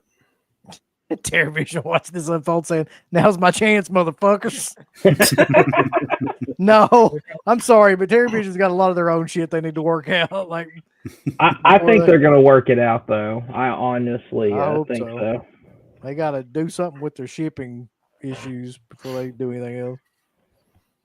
I do have to order that gator bait, but I haven't yet. And luckily, they have the counter on the site, and there's still over 1,500 copies left. So I'm not really in a hurry to order it.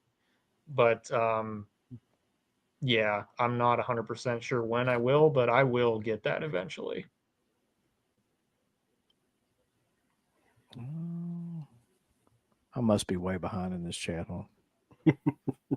Matt, would you like for me to mail this to you, sir? I've got one of my own. Oh, come on. It's her breast. You would love it. I've got the big lobby cards and everything with her breasts on it. You rip those too. Yeah, no, Right. I'm not letting those be ripped. Oh, I'm not letting those be ripped. People Under the Stairs is a good example of a region locked 4K. Okay, I didn't know that. Screen Factory apparently did some region locked 4K. That makes sense. That tracks, yeah. Mm-hmm. Let's see. COVID says Paramount are not coming after finishing and they licensed it to Imprint. They wanted to sell as many copies around the world as possible. Mhm. I just can't wait to see the one or two follow-up streams of people that completely think that this is all some big thing against Vinegar Syndrome and that they have all these rights and these ass-kissing douchebags. Well, they have this sale coming up, at the beginning of the month here. They're already promoting the next sale, which is apparently some alien-related thing, because that's kind of what they're going off with the advertisements. So Yep. maybe they're worried. I mean, maybe people are. I'm sure they know this is going on. There's no way they haven't seen all this happening. So they're probably worried about their performance. They of have that sale. enough cocksuckers that'll buy anything. They do. They really do. And I know that. But, Well, that's the good part about this kind of economy is that, ultimately you got freedom of speech, and then people can make whatever decision they want to, and they can buy whatever the fuck they want to buy if you fucking let them, I guess. yeah. I mean, ultimately that's what it should come down to, right? The customer decides what they want to buy based on Exactly what they like the best or whatever edition that they like the best or whatever. You buy your shitty Last Summer Parties and your shitty other Vinegar Syndrome releases. Look, Last Slumber Party's killer. We all know that. That's one of the best slasher films ever put out. Nothing happens in an hour and a half. There's already been enough arguments about the Last Slumber Party on this channel. We don't need to get back. If it's one, it's too many. I don't think anybody is anybody defending the Last Slumber Party. God, didn't Wes? He probably did, but he ain't got no sense. He's probably on gummies that night too. Probably.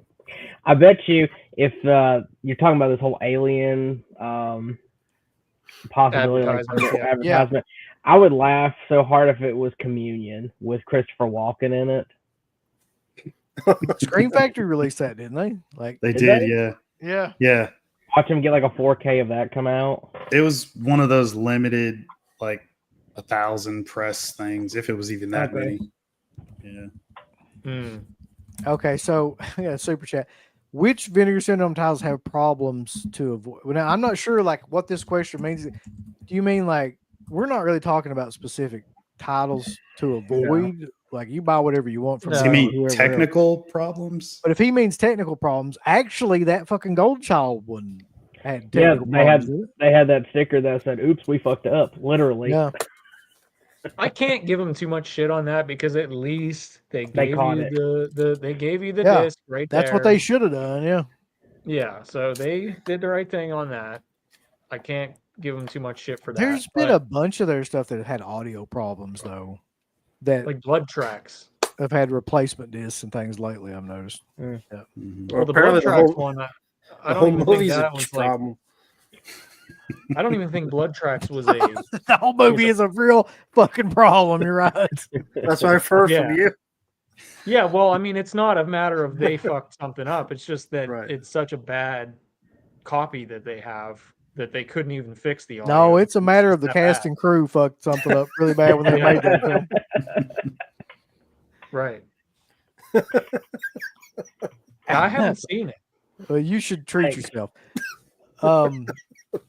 Alpha says, "What's up, guys? Ready? It's got the house looking nice." I wish. If only you could see what's behind here. Literally this room is basically storage right now, and it sucks. I can luckily get to my computer at least. I think multiple people have thought that's real. You Yeah. really do have a piano. Yeah, he's got a grand piano. Yeah, I'm gonna hire Billy Joel to play that this weekend. It's a nicer place than Mars. I mean, is Gator Bait that good? No, No, okay. it's I like fine. Yeah, It's it's stupid, a low budget. revenge thriller, killer kind of thing. Yeah. Yeah, I mean, if Mhm. you like movies like Thriller, I Spit on Your Grave, that type of style movie, you'll enjoy it. Yeah. It's just basically the hillbilly version of I Spit on Your Grave, Last House on the Left kind of vibe of that, and Mhm. just the other movies that you just mentioned. Yeah. The Bayou. Vinegar Syndrome stayed around long enough to become the villains. Yep. That's always what happens. Can we donate to slip cases? Please send me some. I'll tear them up. I don't care. Send me some. I don't want them ripped though.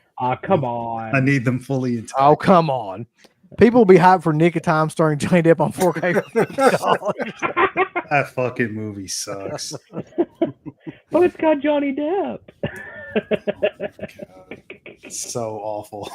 The funny thing is, before all this like happened this week, I just did like a quick like unboxing stream on my channel, and I still have this here.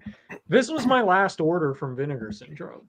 Yep. Damn. Oh wow. There's a shit ton of stuff here. Mm. There's like 8, I think there's something like 15 or 18 titles.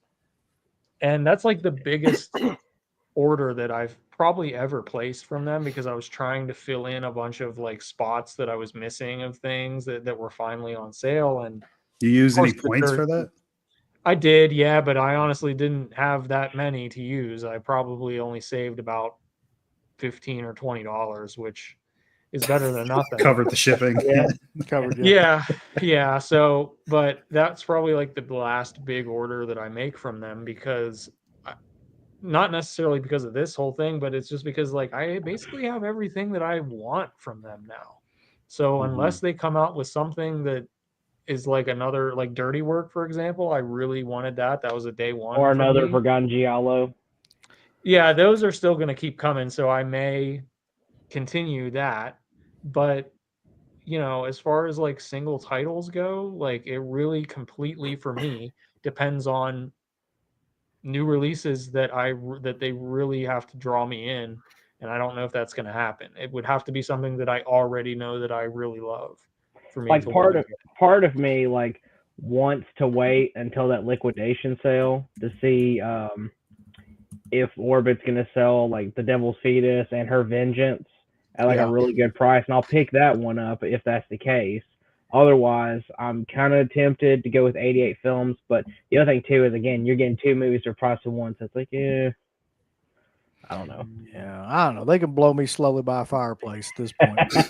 Well, I got one right there. That's right.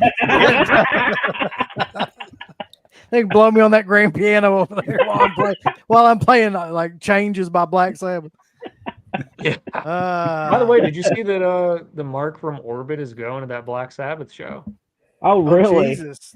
He is. Damn. He's going. Yeah, he's going to the UK for that show. He was He's talking going to about see it at the Ozzy die beginning. live on Yeah. stage. Like, Aaron!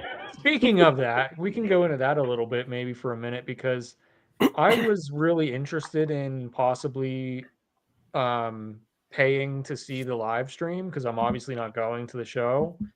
And then I found out this little tidbit that they put on the website. It's $30 to have the whole show streamed, which is fine. It's $30, whatever. I get it. And apparently it's all going to like charity or something. So they say. But the thing is that, the time difference in the UK compared to here, the live stream is not actually a live stream. It's delayed by something like 2 hours. So by the time you see what's on the screen, it had already happened 2 hours ago. And for me, that like really takes all the excitement out of it, because it's not a live stream. I might as well just watch it anytime. Why am I going to sit there and watch? You only have 48 hours to watch it, by the way, whenever you do pay for that. So it's like, to me, I get there has to be a delay because it's a live thing and there's always a delay, but not a 2-hour delay.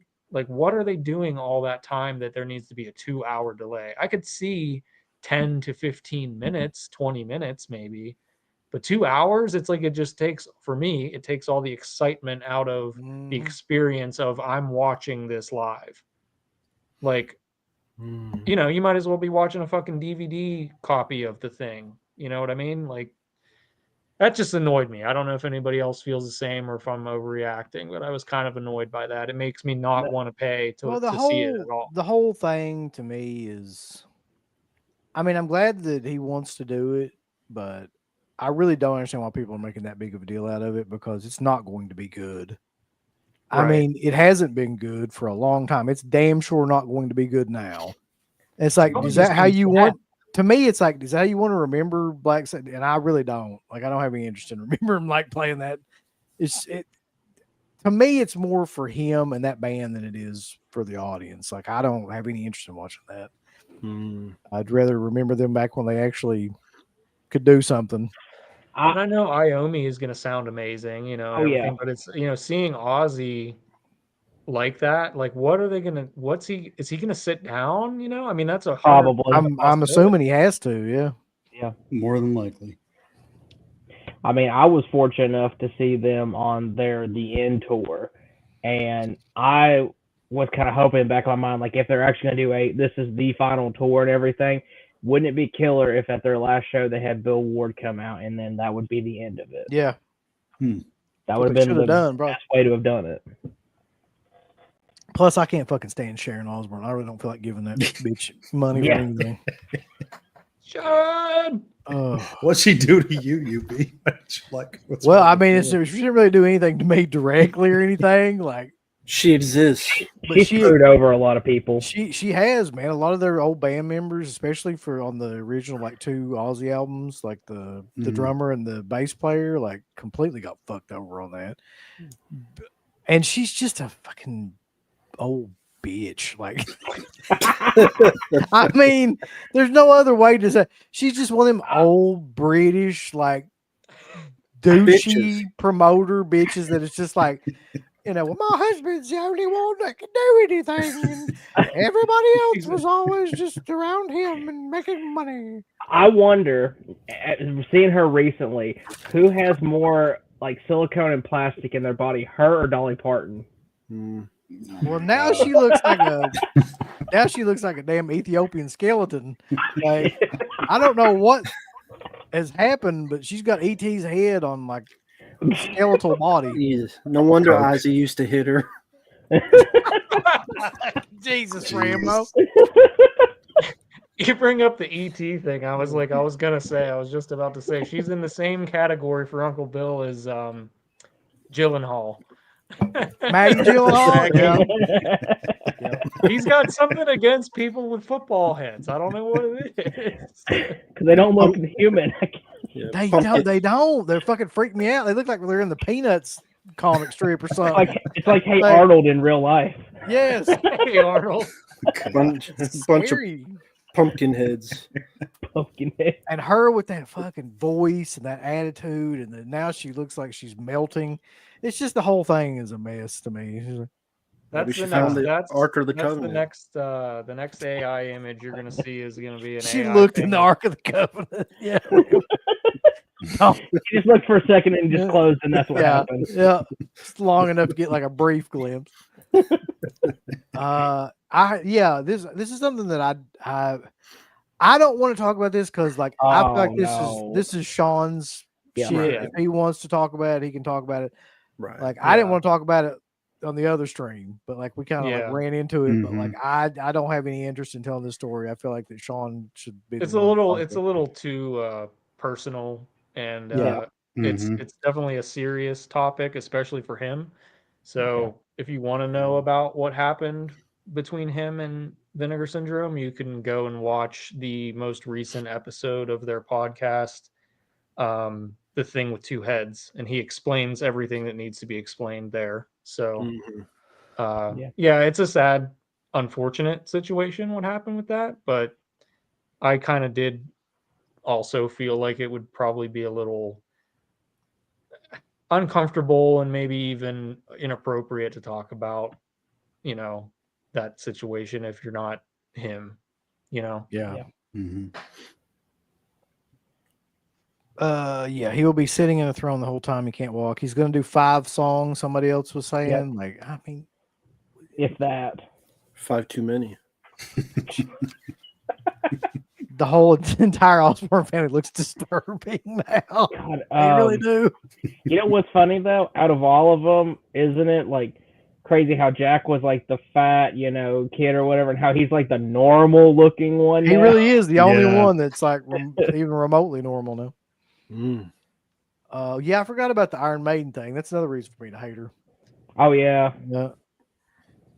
Well, what about what happened with Tool? Are they kicked off of the Was show it now? Tool? Like I heard 1 minute it was Tool, 1 minute it's another band. Somebody said Megadeth, but I don't think Megadeth was on the fucking thing, were they? No, I don't think Like so. they were never even on the tour. Hmm. Well, the show, yeah, but I Yeah. heard Or there the was tour- a the show, yeah. speculation that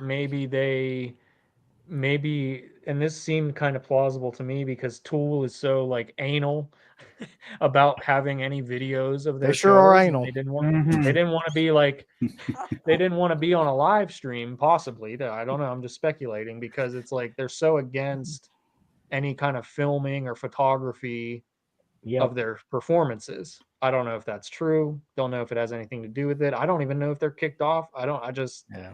I feel like we're speculate. all I read somewhere that Sharon got pissed at whatever band's manager it was and just was like, fuck you, basically, and kicked him off. we're all better off for the fact God damn it. that Tool doesn't want video or imagery of their performances. I think we're all much better off. Yeah. I like older Tool, so I can't say anything on that. You know how Tool guy you be? No, I fucking hate Tool. Like, that's the kind of music. Like, if I was going to hell, like that would be all of the music. That and like, oh god, The- like The Weekend. I can picture The it now Weeknd. as UB descends into hell prison rape. whatever. I don't even know any of their. Like, I've never listened to one of their songs all the way through. I've listened to several minutes of their songs, and then I went into a coma, and of which I almost died from. Jesus, Alfa Romero. What did he say? He said, if you don't like Tool, you're not smart. Well, buddy, I think I must be the biggest dumbass of all time then, because I really don't fucking like Tool. Oh, shoot. Oh God, what the fuck? Big Money Mark says he's a Does this guy bring up that? What is it with him and Punky What? Brewster? He's brought that up before. Like, it's so random. I love your money that you're flexing in that picture too, Mark. Yeah. Yeah, it's very realistic. Yeah. It's so realistic that it's white. Right. There's a white background. Yeah, That's fine. It's special money. That's how he gets all that German. it's Monopoly money. Yeah. Remember when Jada Pinkett Smith's new metal band Wicked Wisdom toured Oh with Ozzy? God. Yes, Vaguely. I remember Talk that because about I have shit. I've got the DVD. I don't know if anybody else has the Ozfest. I think it's the 10th anniversary DVD that they put out back in like 2005 or something like that. Somewhere around there, mid 2000s.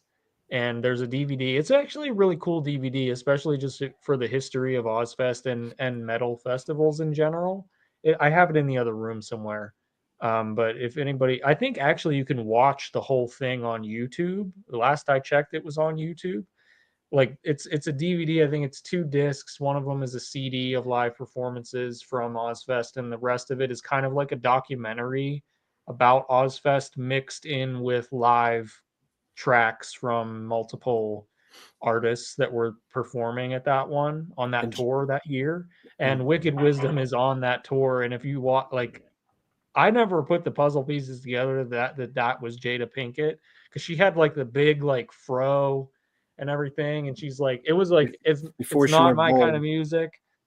It's not my kind of music. It's not. It's probably not anybody's kind of music, if I had to No, guess. but I was like, when you watch that, knowing how she is now, like just with all the publicity that she's had in the last like 5-10 years, and then you go back and watch something like that, like her on stage in that new metal band, it's like, it's just funny to see.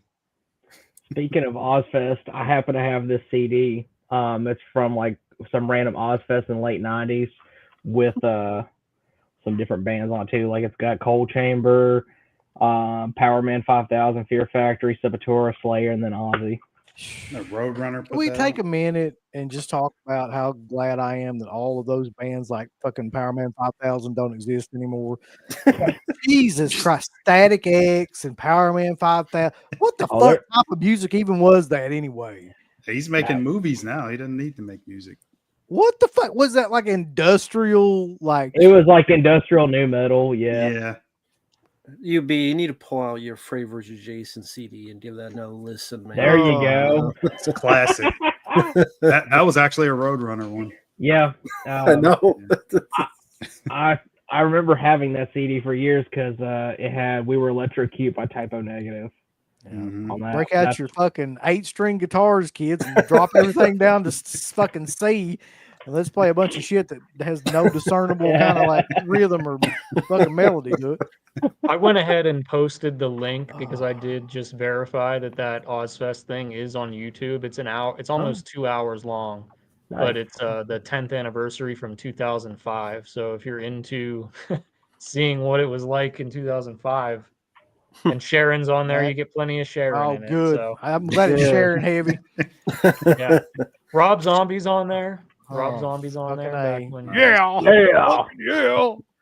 And I like wait, that. I hold like the on. Rob Zombie one because that was when he was still touring with like John 5, which I'm a fan of John 5 as a guitarist. He's I a thought great he guitarist. was the best. Oh, yeah. He was the best part of Rob Zombie. Seeing them live was Wait a minute. You mean watching this? John 5. You mean this wasn't the best part?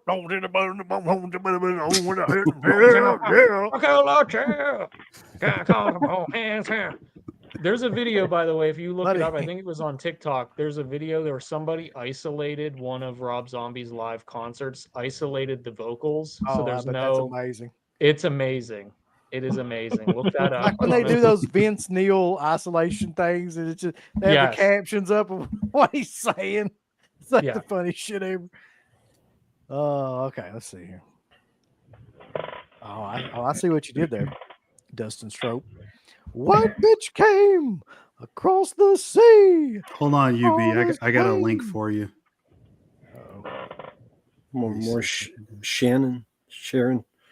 Hot take. A perfect circle is better than Tool. I don't know what a perfect circle is, but I'll it's bet they're another better than band Tool. with Maynard James Keenan in it as lead singer.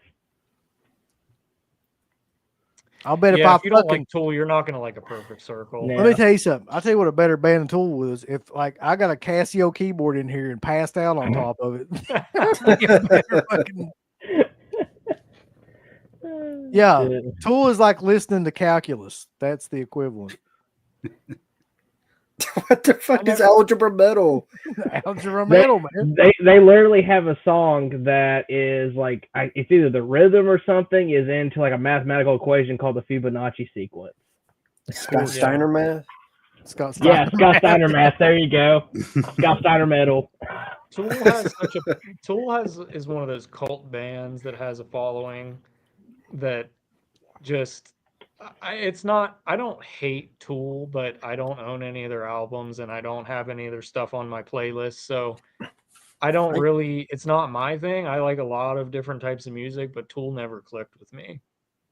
No, it never clicked with me because I like good music. But no, I'm just kidding. It never clicked with me because like that style of music where everything is like meticulously planned out and there's all these time changes and signature patterns and it just it takes all the fun out of music to me. Like I like hardcore punk and shit like that. I don't fucking like music that like somebody sat down and wrote it all out on, and well, come on now, two fucking years and like you don't. Let's get technical. You like Yes and stuff like that. I like Yes. I like Rush. I don't. But I think that those bands. What about No? They paved the way for bands like Tool. What about No? I like Maybe too, but maybe. Those bands had something that I think there's a little bit of difference there because like they came about at a time when all the studio stuff wasn't as advanced and a lot of the shit that they used on the stuff that they recorded comes across a lot more raw than like shit like Tool, where it sounds like it was recorded in like a fucking factory that makes metal or something. I don't know how to explain it, but it just has a really It's too overproduced for you. yeah. To whereas you listen to something like Fragile or something, and it is technical, but it lives, it breathes. Like there's something about it that's very organic. My favorite Yes album is Close to the Edge. It's a great I album. think The that first, that album with like the fucking section of the organ section and the key, I think it's an organ. It's just like when that part of that song hits on Close to the Edge, it's like a fucking orgasm. You know, it's like the Yeah. orgasm of the song. It's insane. they had a lot of great albums, as did, well, yeah. I love Carter's new response. Nickelback is better than all these poo ass metal bands. Oh, God. Let's see. Yeah. I'm a big, I don't know, we never talk about music, but I like one of my What the fuck is favorite. any of this? I want to see Hanson and Boys Like Girls and Kid Leroy. Kid What the fuck is Leroy? that? I What? don't know. Is that what Matt's doing, Crater? Yeah.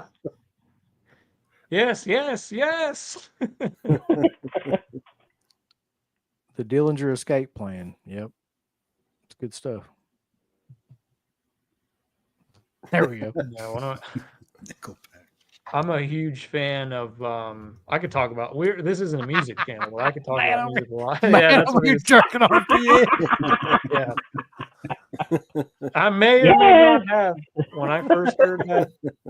Go listen to Close to the Edge after this stream is over. Go to Spotify, go to YouTube, and listen So to that's this what the song, song means. Close to the Edge. Close to the edge of orgasm. That's what it is.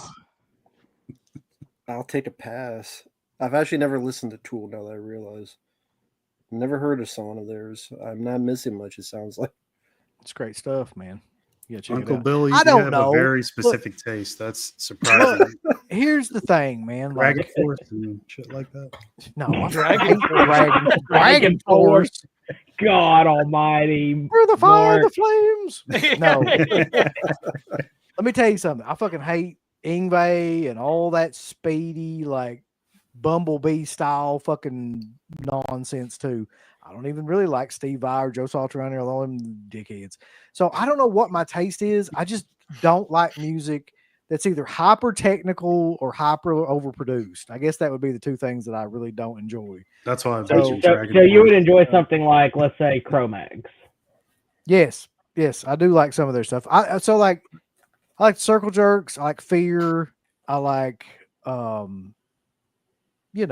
lot of the hardcore. I like Black Flag, the earlier editions of Black Flag. Speaking of Black Flag, have you seen the new Black Flag? Yes, that's no. What the fuck even is that? That's I don't know, like White Flag, if anything. He just got like a bunch of high school kids or something and like surrounded himself with it. And it sounds like shit, but I mean, Minor Threat, like stuff like that. Like if you can Yeah. like envision Mhm. that kind of stuff, I like. I do love Merciful Fate. I love Hell yeah. Megadeth. I love Suicidal Slayer, Tendencies. Suicidal Tendencies. How about Kanye West? Kanye West is great. Isn't his new album or whatever named Cuck or something? I've been I don't- seeing that lately. I don't know if that's the name, but there was that one line in that one song about like sucking like his cousin's dick. Or some Yeah. shit. Yeah, we don't need to talk about that. Let's. Go ahead, Mark. You talk about it. You don't. Oh yeah, Dylan. Metal Church. I like some Metal Church. Metal Church is killer. I like what's the band that had Alice in Hell?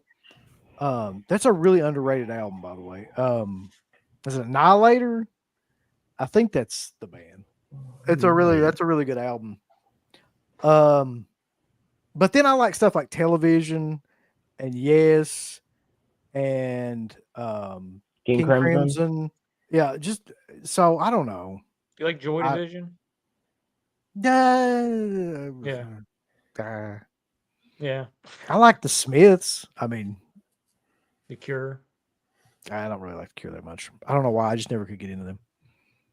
Hell yeah, Scratch, Electric Wizard. I like some Electric Wizard. I don't know what Slint is. Oh yeah, Slint is if you probably wouldn't like it. I get why he's bringing it up because they are kind of like a math rock. They're literally like one of those. Math rock is a genre, by the way. I don't know if you knew that, but it Yeah, is the I time imagine. signatures and all that stuff. It isn't like as crazy overproduced as Tool, but they're a little more raw. And Murray. I think he meant Kenny Chesney, but yeah, Kenny. That's Dick Cheney's boy. What about Bette Midler? You like Bette Midler, Uncle Yeah, Bill? I love Bette Midler, buddy. I know you love Beaches. Wind Beneath My Wings, Rambo. You That's watch you. Beaches all the time when you were a kid. Love it. I got my favorite Rush album right here. This is Hemispheres. Hemispheres, yeah. Hell yeah. That's my favorite one. It's definitely their most technical album. Yeah. Turtle Man, yes, he lived in where the fuck, Magoffin County, around Magoffin County, which is not far from me. I'm not sure whatever happened to that guy. That show kind of came and went. Boom. Oh yeah. Mm-hmm.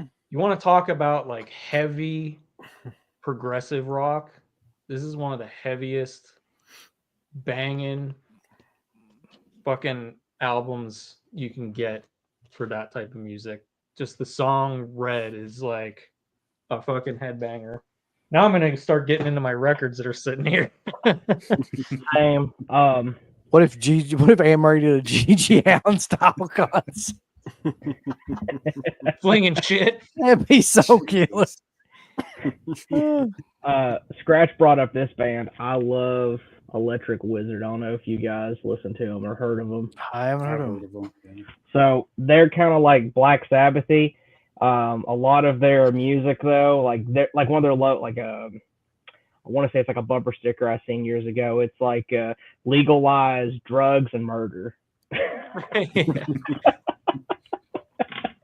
They're basically like a doom metal band. Yeah, they are. Kind of like Church of Misery. Stoner That's metal. another one that I like. Which Church of Misery, they're all like from Japan, and all their music's about like famous serial killers or like cult leaders and shit. And then they'll do like random like covers. Like they've done a cover of like Indigata Vita and like Blue Oyster Cult's Cities on Flame with Rock and Roll and a couple others. Which is really good.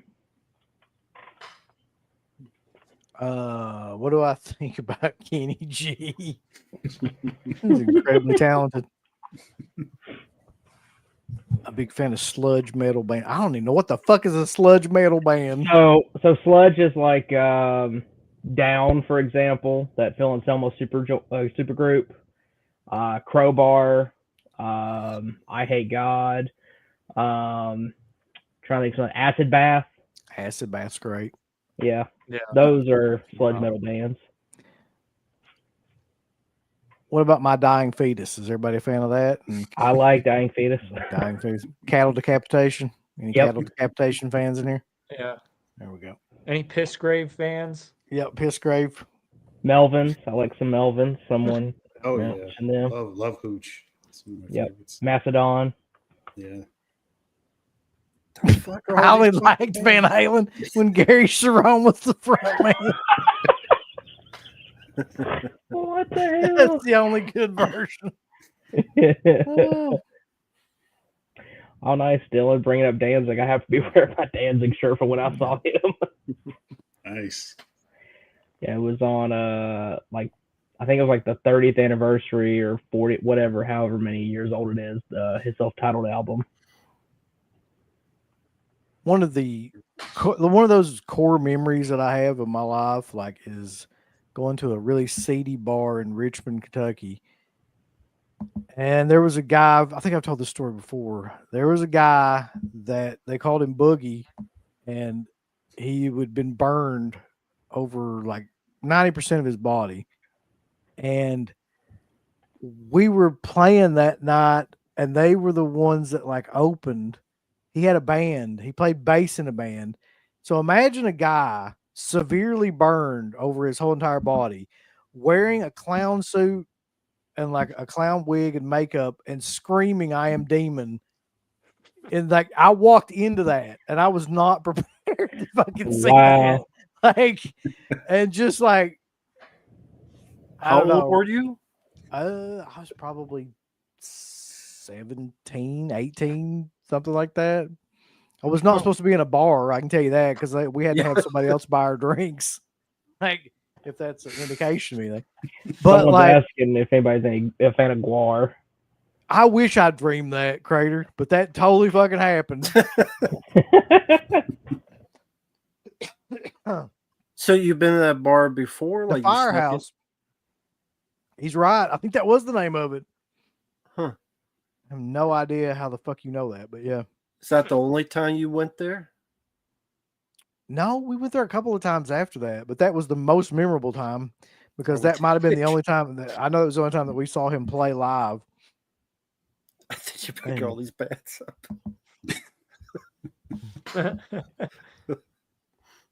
Well, sadly, Pissgrave is a real band. Kurt, I love- don't blame. Yeah. I love the Germs, yeah. Mm. The guy died way before his time. Mm.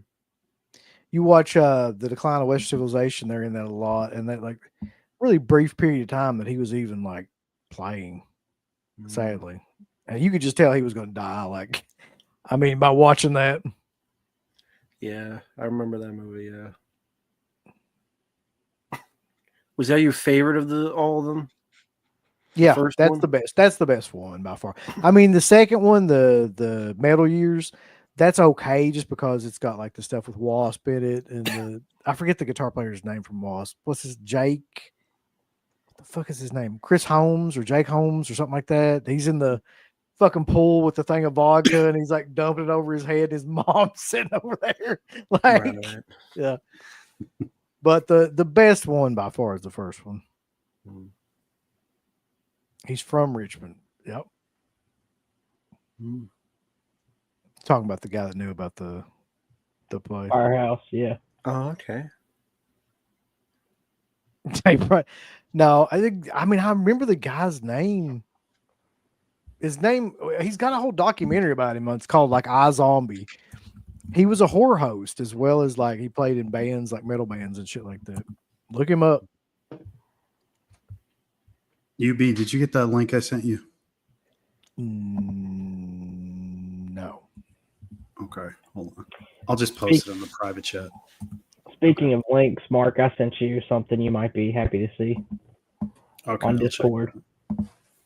Cool. I'll check it in a second. Let me see. You should be able to show this. I mean, it's on YouTube anyway, so I just thought this was one of the funniest things I had seen. I don't know if this has been released already. So I saw older. I don't have Facebook, but I saw a post that linked to it. But they put a short up on their YouTube channel, and here it is, right here. There you go. Can you see it? Yeah. Okay. Hold on 1 second. Just want to get you guys' thoughts on this thing.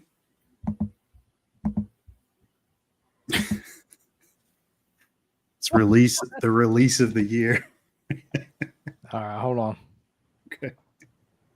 Let me see if I can actually expand this. Okay. Mm. Well, Mark just sent this on the private chat. I have no idea what the fuck it is. We're all going to watch it together.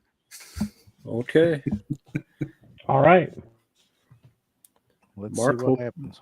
Mark, hope you didn't fuck it up. Yeah, don't fuck it up, Mark. Okay. All right. You owe me $50. I lost my wallet. You better pay up now, or else. Or else what? Who is the doll that stands 12 inches tall? Is that Eugene Clark? What the hell?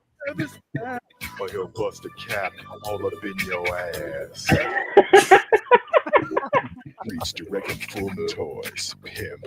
12 inches of whole smacking attitude. Inspired by the all new motion picture. Holy shit, that's real, isn't it? Yes. Pimp. Comes complete with smooth threads, gold tooth, and his very own dagger for administering quick street justice. Yeah. A new dog that rules the streets. Pimp. Who's your daddy? Oh, yeah. Jesus Christ. Well, Mark, you gotta. I regret ripping up that slipcover now because you scarred me with that. You got to give it to them. They know how to market shit. Like, Jesus. I was in tears when I saw that the other night. I'm like, what the hell is this? Oh my god. Jesus. And I just had to see on the web. It's sold out on the website. Of course it did. Yeah, it would be. Yeah, Leave it to full moon, keeping the PC culture alive, baby. I know, right? God, you know what's funny is they never, at any point in time, had any PC like part to them. Like even when everything got woke and like they never. It's like they exist in a vacuum, just away from all of that. Yeah, True. Which good for them. I think that's the way it should be. Honestly. yeah. Oh yeah. Someone said Christian probably owns that. I bet he does. I could totally see him doing a video on that. Yeah. Yeah, that's something. Did anybody go see this yet? Mm-mm. No, not yet. I'll probably be going sometime this weekend.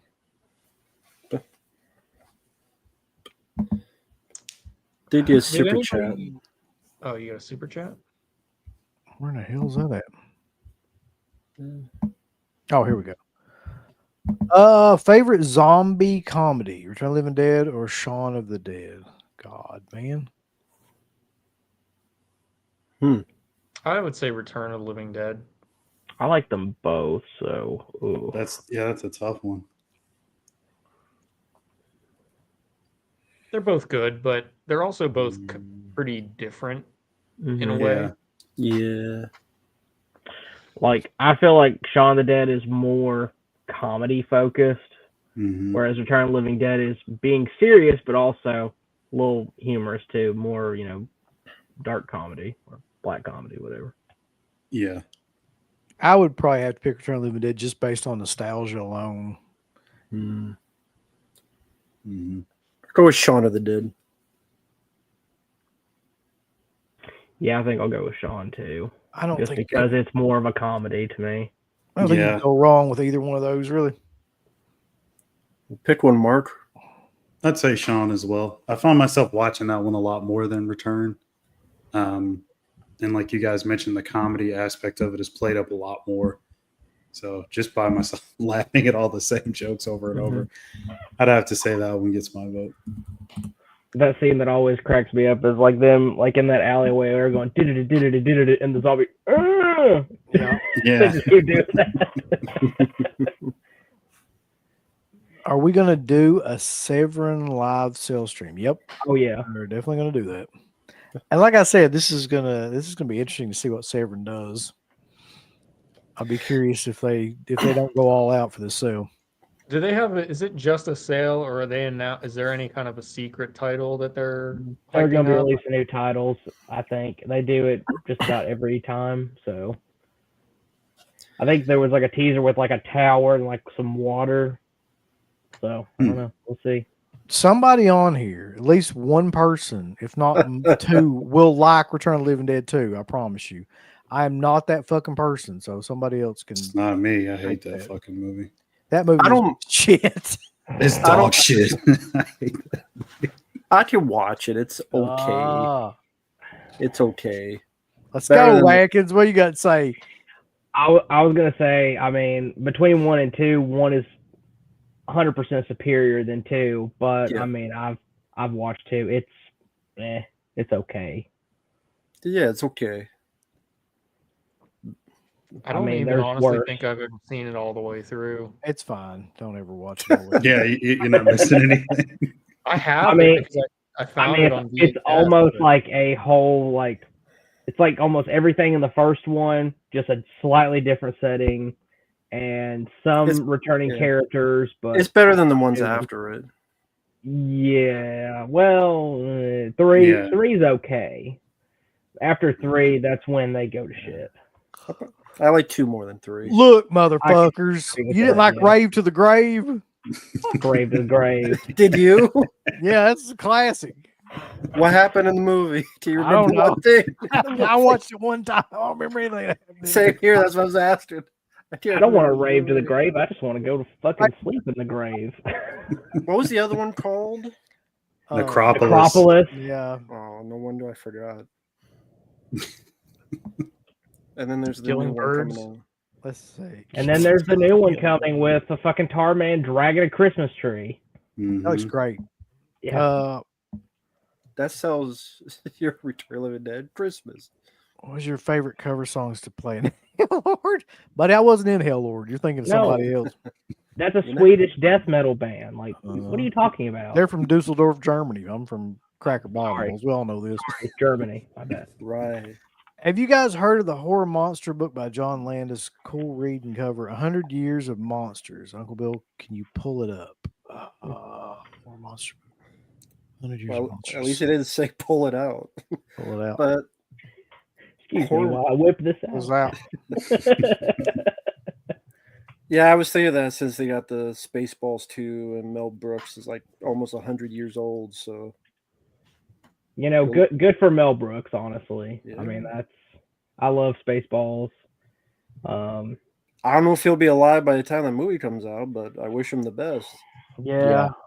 I was Mhm. honestly surprised. So let me see if I can find it real quick.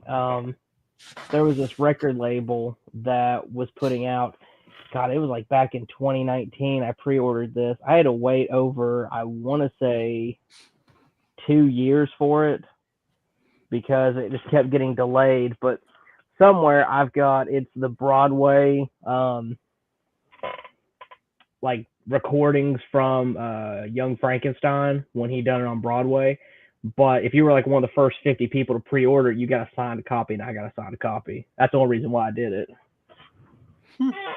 See if I can find That's it. cool. I remember this book now. When it came out, it was a big deal. I hadn't thought about this in a long time, though. Let's see. I think Dark Delicacies actually had this. Is why, partially why I remember it. This is the monster, but it's supposed to be amazing, but it's pretty expensive from what I can remember. Oh, okay. I've seen that cover before. Yeah. Yeah. Yeah, for a second I wasn't sure, but I figured if I saw the cover I'd remember. Never read the book, but I've heard it. Yeah, I've seen this cover before. Yeah.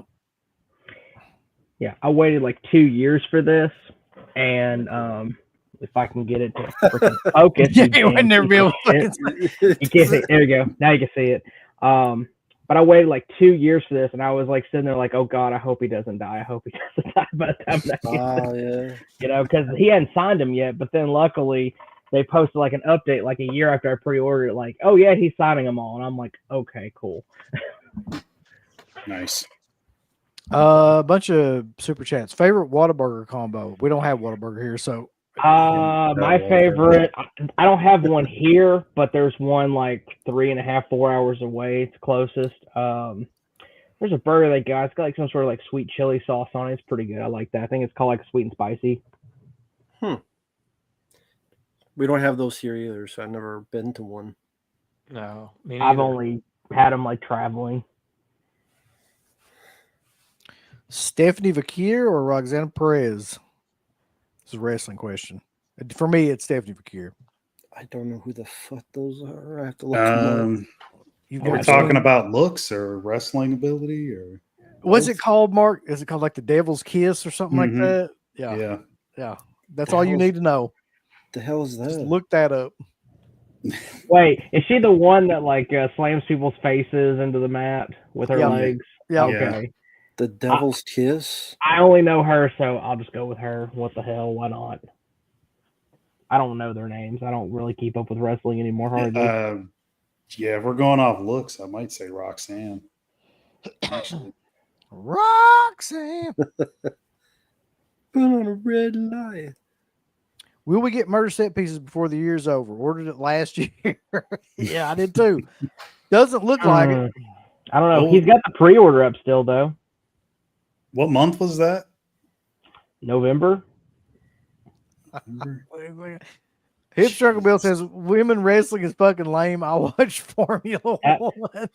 Okay, that's sexist as shit.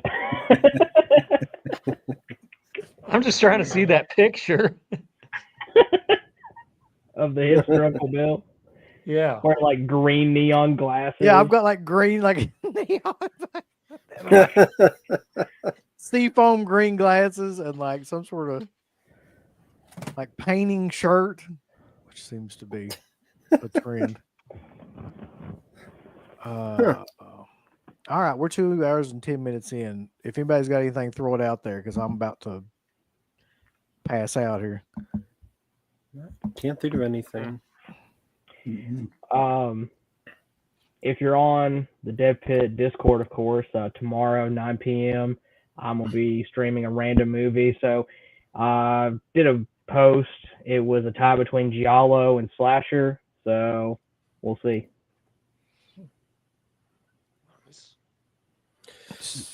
I know that Rainbow? Lionsgate Limited, well, he did Ghoulies 3. I guess they're also doing a Jacob's Ladder Steelbook 4K sometime soon. Yeah, that I heard Oh, you say something about that. Because it's I on think- their page, like coming soon, but they haven't. Yeah, so there hasn't been like I was waiting for like a Dawn of the Discs, and I went looking on there and it's not there, so I was curious about that, but then I went on blu-ray.com and there is like a little article about it on there actually. And it screenshots the image that you're probably talking about where it kind of teases. Because it's on their the- website. As soon as you go on the website, it's Yeah. in the back. The Lionsgate Limited. Well, and I don't know how much because I've never bought any. That's a new thing, right? Lionsgate Limited. Yeah. Yeah. Yeah, so hopefully it's not like too overpriced, but that's a movie that I know is one of your favorites. It's definitely one of my favorites.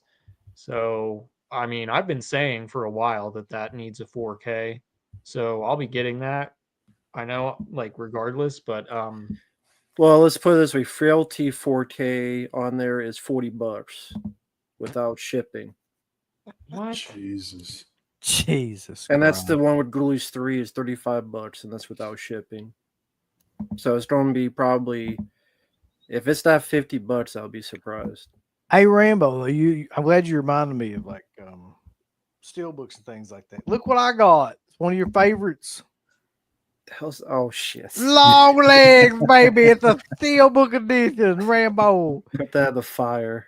You know you want this in your life. You can't rip that up, can you, bitch? I've He can take a hammer to it though. I've done that before. Some pliers. Pliers, yep. Yep, I've done that before with some pliers. Can I talk to you a little bit about long legs? If you got it. Now, where is that from? Is that a foreign release? I got this from Atomic Movie Store, Yeah, and It's from hell. it's from the gates of hell. You're right. yeah. I got one Macon thing. Monroe and Nicolas Cage starring long legs, Rambo. I got Jesus one Christ. thing to say about that movie real quick. So it's kind of messed up and shit, but that was the last movie I took my mother to see in the theaters. And afterwards she was just like, what did we just see? I mean, Yeah. that's a hell of a movie to get to see, I guess. Yeah. Yeah. That would do it. That'll do it. Is that like the all out edition or whatever? Or I is don't it think just a so. regular Like, Steelbook? yeah, there was like Now- a big Yeah, fucking. now Mark wants it. He's going to be getting it. There was a lot bigger one than this that came out later, I think. I can't see shit in here, but I think okay, so feature commentary, on-set interviews, never before seen featurettes, conversation, meeting long legs, clues and evidence, the Rorschach test, on-set diaries, fire hiss, and a bunch of other shit apparently. I saw a thing about that movie too. Apparently, you can see like the devil in that movie in the background or somewhere. Almost like, every scene, yeah. Yeah, like over like 15 times in that movie. Yep. I kind of want to watch it just to go back and see if I can point it out. I think it's a masterpiece, and Rambo agrees. So I'm glad that Yeah. That's the next live commentary. Long legs. I There you haven't, go. long legs. I haven't watched it since the theater, but I am Same. definitely interested in seeing it again, just to see if because I didn't hate it, but I also didn't love it. I thought it was pretty good. I liked the whole. I think the weird thing is, I think my least favorite part of it was the Nick Cage character. But I liked the vibe and the atmosphere of it and everything a lot. And I even did like the whole doll thing. Like, I thought that was not terrible. But the Nick Cage thing, and I see why people don't like that, is because it does kind of take you out of the movie a little bit, because it's Nick Cage He's being Nick Cage. caging out. Yeah. Let me tell you something. The teep shits on long legs. Fuck long legs. Listen, Rambo. Look into the eyes of the long legs, baby. That fucking performance. And hail Satan, baby. Hail Satan. Like someone I took forgot my long legs. a pair of today. fucking pliers on his balls. I do see why Uncle Bill likes it so much, and again, Yeah. I'm gonna need to watch it again at home, to get the kind of, because it's always a different experience when you're in the theater. People's comments. Oh, fuck. Also got, here's one that maybe we can all agree on. I don't know. I think more of us will agree on it than long leg. But this came in the mail today. What's that? Oh, I can't even yeah. see what it is. Sorry, I had it upside down. Sorcerer. Oh, okay. Oh, Oh okay. hell yeah! See, Nice. you really jumped on that, because I'm waiting until next month, because the next month is the 50% Yep. off. So I'm getting it, but I don't have it yet. Look, you pussy. You can't wait around can't to get wait on half preview. off on fucking Sorcerer. It's probably Hey. one of the greatest films ever You made. haven't even Hey, opened if it you yet. I can just save got it money, today. What the fuck? Well, why didn't you open it? I mean, hell, if you can save some money, shit, I'll wait 30 days. Why not? No, look. No. It ain't even 30 days. In like 12 days, it's going to be 50% There are some off. things Hey, that you can wait on, and some this ain't things you can't. This ain't no FOMO. Right, You but can wait. I think I can wait on that just like Why don't- 2 more weeks. Why don't you open it up and see what the packaging is all about? Sorcerer would have been better if it was a monster truck. Hipster Uncle Bill is definitely become one of my favorite chat members. All right. If I had something to open it with, that would probably be real fucking helpful. Because I thought I saw some screenshots or something a while ago about the, I don't know, is it like a digibook type thing, or? It doesn't look like it from what I can tell. It looked like it had does it have a slip? Yeah, it's got a slip. Oh, it does. Okay. Of course it does. So it's probably like Everything their, has a slip now. it's probably like their Silence of the Lambs and that type stuff. that I they can did. still wait like a month rolling. I don't care if it's 2 weeks, month, whatever. I can wait.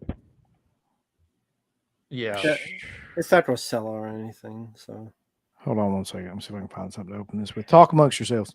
It's But- honestly such a big deal. I feel like more people.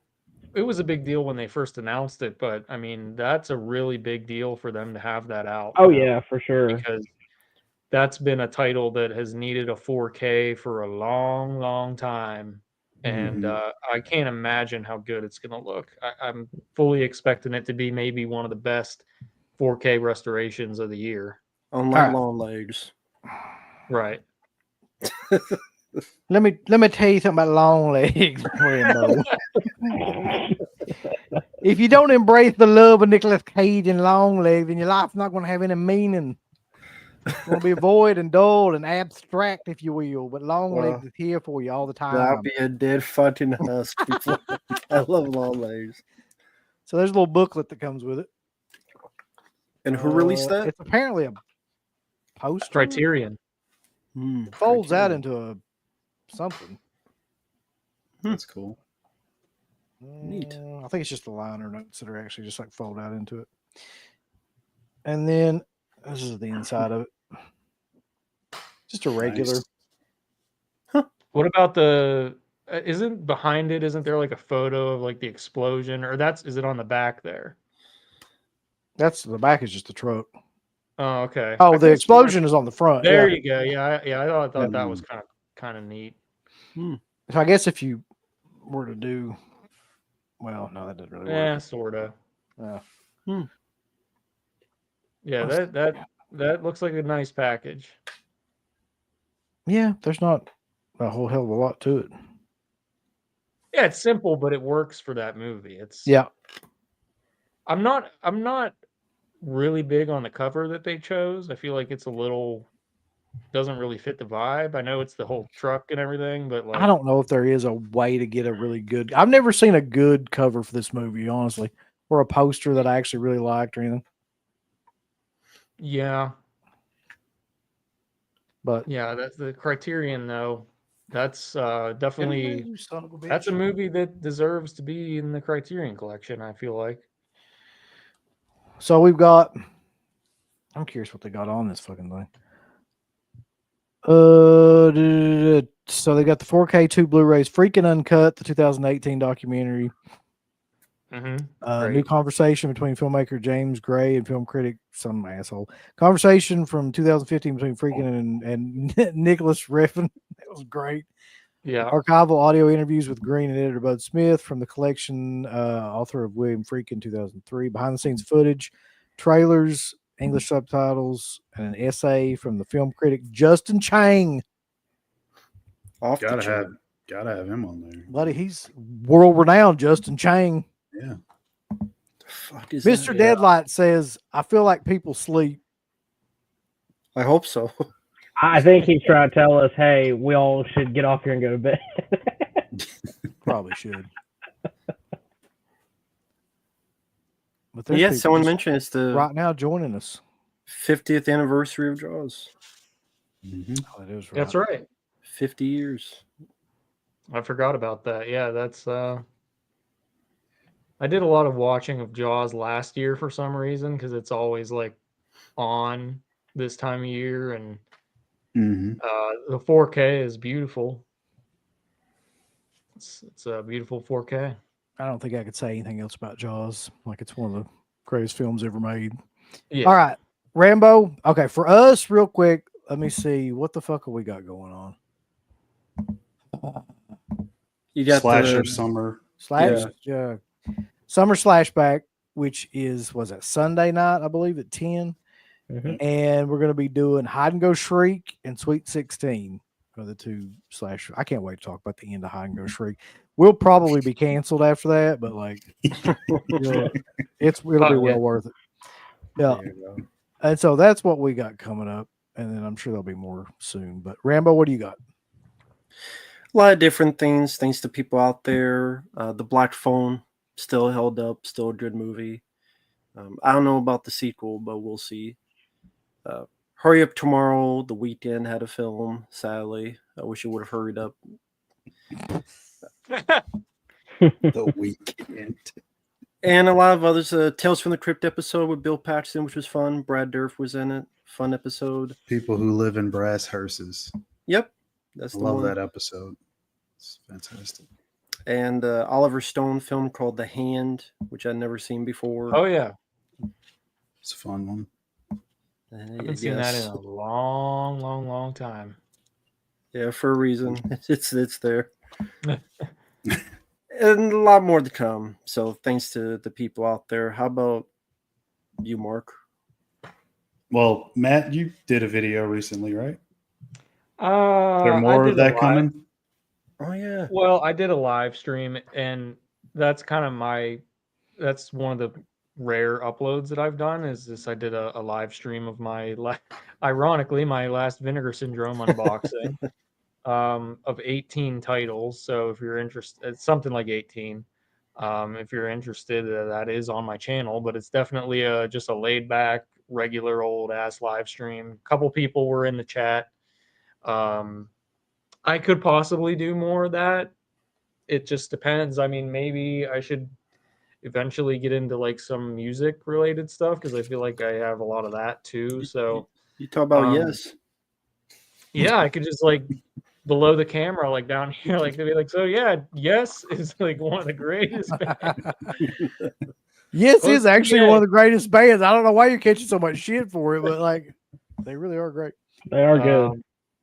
But yeah, I don't have anything planned necessarily, but I feel like if I do things, it may be a live stream rather than a video because I feel like I enjoy the, just the casualness of a live stream and just being able to talk and not having to like edit and things. So Yeah, it's always possible. It's I always hate possible. editing. So yeah, I Yeah. probably should try to do a live at some point, especially Yeah. because like then you can just get it up. It's done.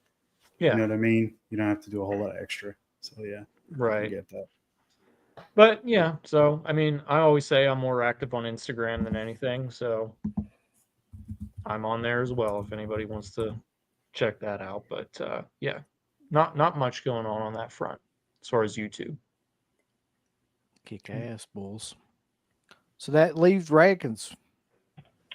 Well, I think, did you have anything, Mark, you were going to say? Mm-mm. Okay. Nothing planned. Again, the only thing, I'm going to start up streaming movies on the Deadpit Discord. Of course, you got to be like a Patreon member. I think you can if you're a YouTube member, right, UB? You got to be like a certain tier. Oh, yeah. Yeah, you talking about Nick asking about the Discord thing? Yeah.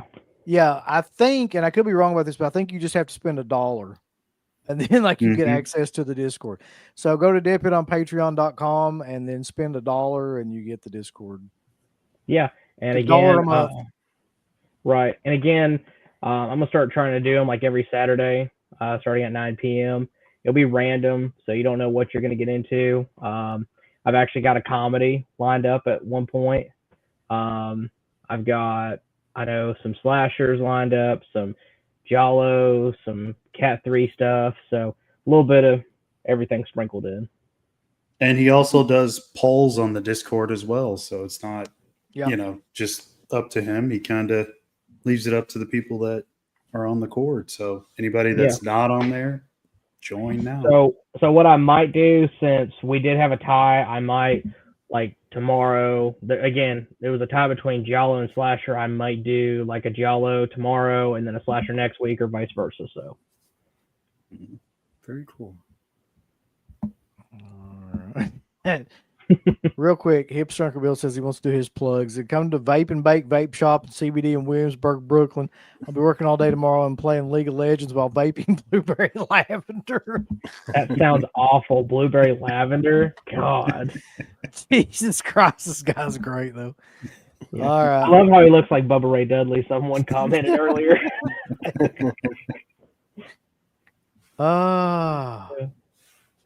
So I was sitting here thinking, like, I totally fucking blanked because we were talking about all that shit. I had clips of all that stuff, like already saved in here from Orbit and all that stuff. I didn't fucking play any of them. Oh no! So yeah, well, I guess that could happen at like another time. I'm sure this Chicago will basically if you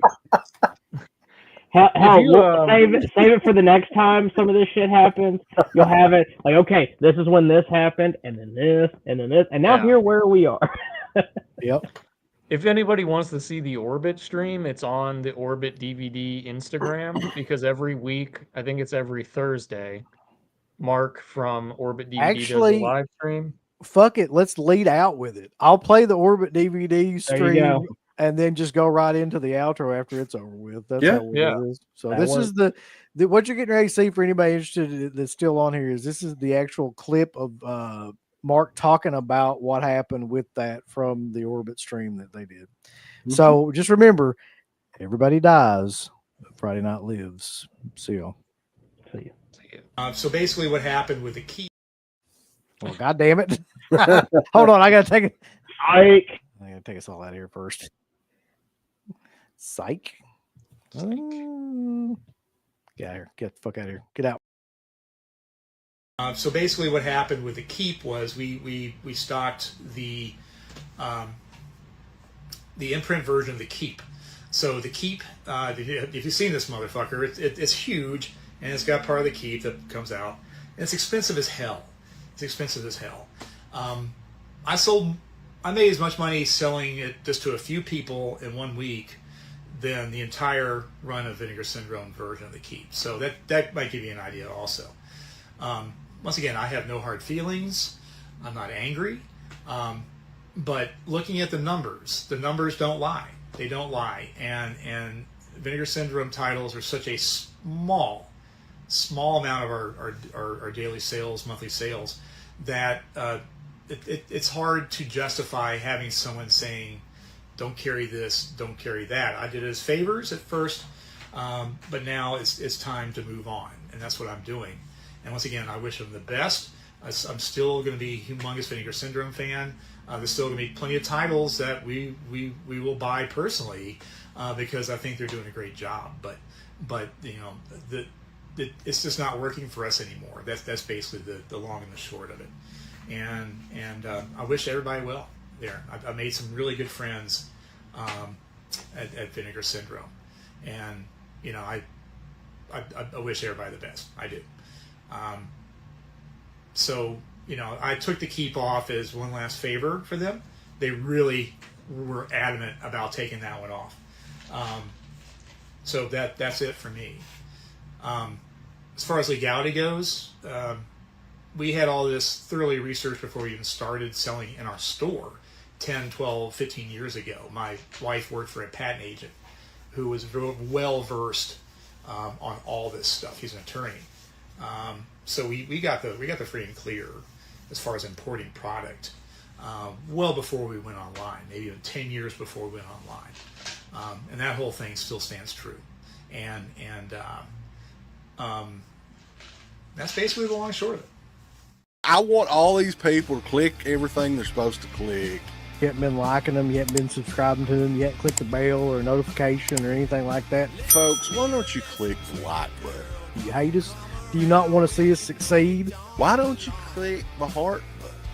Is this something that you have against our particular show? Why don't you subscribe? You should click on one of them buttons right now if you want us to continue to breathe greatness into your life. There's all kinds of wonderful shirts over at shop.deadpit.com. Simply the best horror shirts. On TeePublic, there are others, but they all suck. You can get some Dead Pit radio shirts. You can get Last South on the Left. The Hills Have Eyes. Texas Chainsaw. Oh, wait, you can't say Texas Chainsaw. All kinds of shirts, folks. You're gonna love them. Shop.deadpit.com. Special thanks goes out to our supporters on Patreon. You know what kind of stuff you can get on Patreon, Uncle Bill, starting at only $1 a month? What's that? Access to every Dead Pit show since 2005. We got almost 200 fan commentaries that we've done over the decades. Here's what other fucking Patreons do. They're like, hey, give us money and then we'll let you see a video early that we're going to release like a fucking week from now, and then that's all we're going to give you. Meanwhile, we have a literal jukebox full of songs, thousands of reviews. I don't even know how many shows are up on there now that we've done over the years. Hundreds of thousands. You need to figure this out now and subscribe to us on Patreon and YouTube and Instagram. And help us to 1 million. The road to 1 million subscribers starts today. So Deadpit on Patreon.com. Join today. Tiers start at only $1, but I'd recommend at least the $10 tier. You can do 50. The stock market's crashing.